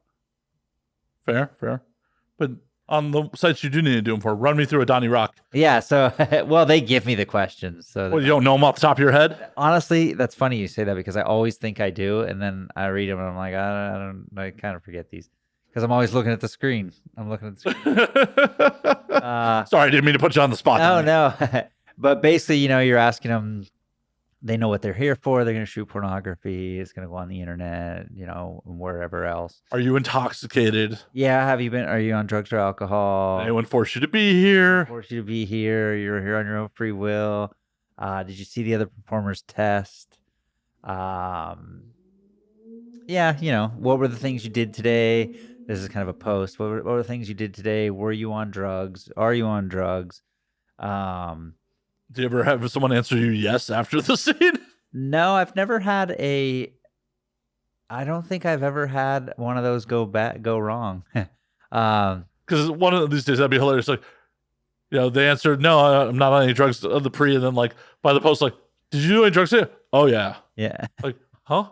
The one is at any point today, or are you on any drugs or alcohol? No. At any point today, were you on any drugs or alcohol? No. Or, hopefully they say no, but maybe they say yes. Yeah, they're around yes. Yeah. You're out of my sight for 2 minutes. When did that happen? Yeah, exactly. Yeah, you never know. Little bump in the makeup chair. Right. But I know I have pretty good luck, and I have pretty good luck of performers showing up for me. I think they know. I've gotten a reputation to this point where I think they know it's going to be, good, fun, easy day. And what would cause you not to book someone again? Well, I mean, if they just are late and don't care, like that's one thing. If they, maybe someone has an attitude, but again, I don't get that much because I'm a nice guy. I think what you put out there, you get back a lot of times. Oh, I wholeheartedly agree. I've definitely been on sets where like the crews talk shit about like a certain performer, and like as a PA, I'd be like, "Hey, you need water? You good?" Like, and they've been nothing but cool. Right, and a lot of times I get very little negative instances because I feel like I'm kind of even if I'm not, I'm vibing with everyone. Like, hey guys, are we good? Like, you go over here. What do you need? Same type of stuff. Yeah, it's even if like we're not gonna be friends after this. Like, right, we don't have to be. Like, yeah, we can still keep it cordial and professional. Yeah, like, absolutely. Yeah, we're all here to do a job. Exactly. I've definitely had some girls where it wasn't like, oh my god, she wasn't the warmest person in the world, but like, I don't care. Right. Like, here's your fucking water. Was just homeschooled. Right. Exactly. Like, here's your fucking water. Right. Smile. Like, yeah. Have a good one. We don't have to be best friends. Right. I don't have to sit here and bullshit with you. Right. No. Exactly. And you never know. You might find something that you do like about them.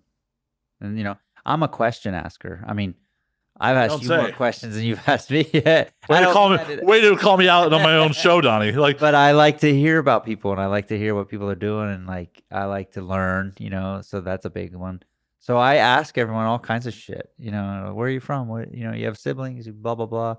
This and that, and I think they tend to like that. They can tell that I'm a genuine like listener. That you're actually engaging with them, and like, yeah, exactly. You're not just staring at their tits and like, right. Oh yeah. We'll get to that. Yeah. But even then, it's still like, I may be fucking you, but I'm fucking you as a person, not right. An object. Right. Yeah. And that's like I said, I feel like I have a pretty good reputation in that sense, and I have pretty good luck. Well, knock on wood. Yeah. Get you that vasectomy so you can continue. $1,200. Yeah. I'm gonna call tomorrow. You don't have insurance? Vegas? Yeah, but if you have insurance, it's even less. Oh, okay. Well, yeah. There we go. Well, I'll give you the doctor's number. There you go. See, we accomplished something. We did. Well, we also accomplished a podcast, and we're gonna call last call on this motherfucker, Donnie Rock. That's it. I appreciate the invite as always. Yeah, I will not wait 6 years. Or you can also be like, hey Matt, can I come do the show? Right. Like, you don't have to be ashamed. But before we get out of here, where can they find you on the things where they find your content, your socials, all that fun shit? The Twitter and the Instagram are the same. They're at Donnie, DONNIE _ Rock, ROCK, the number 6, the number 9.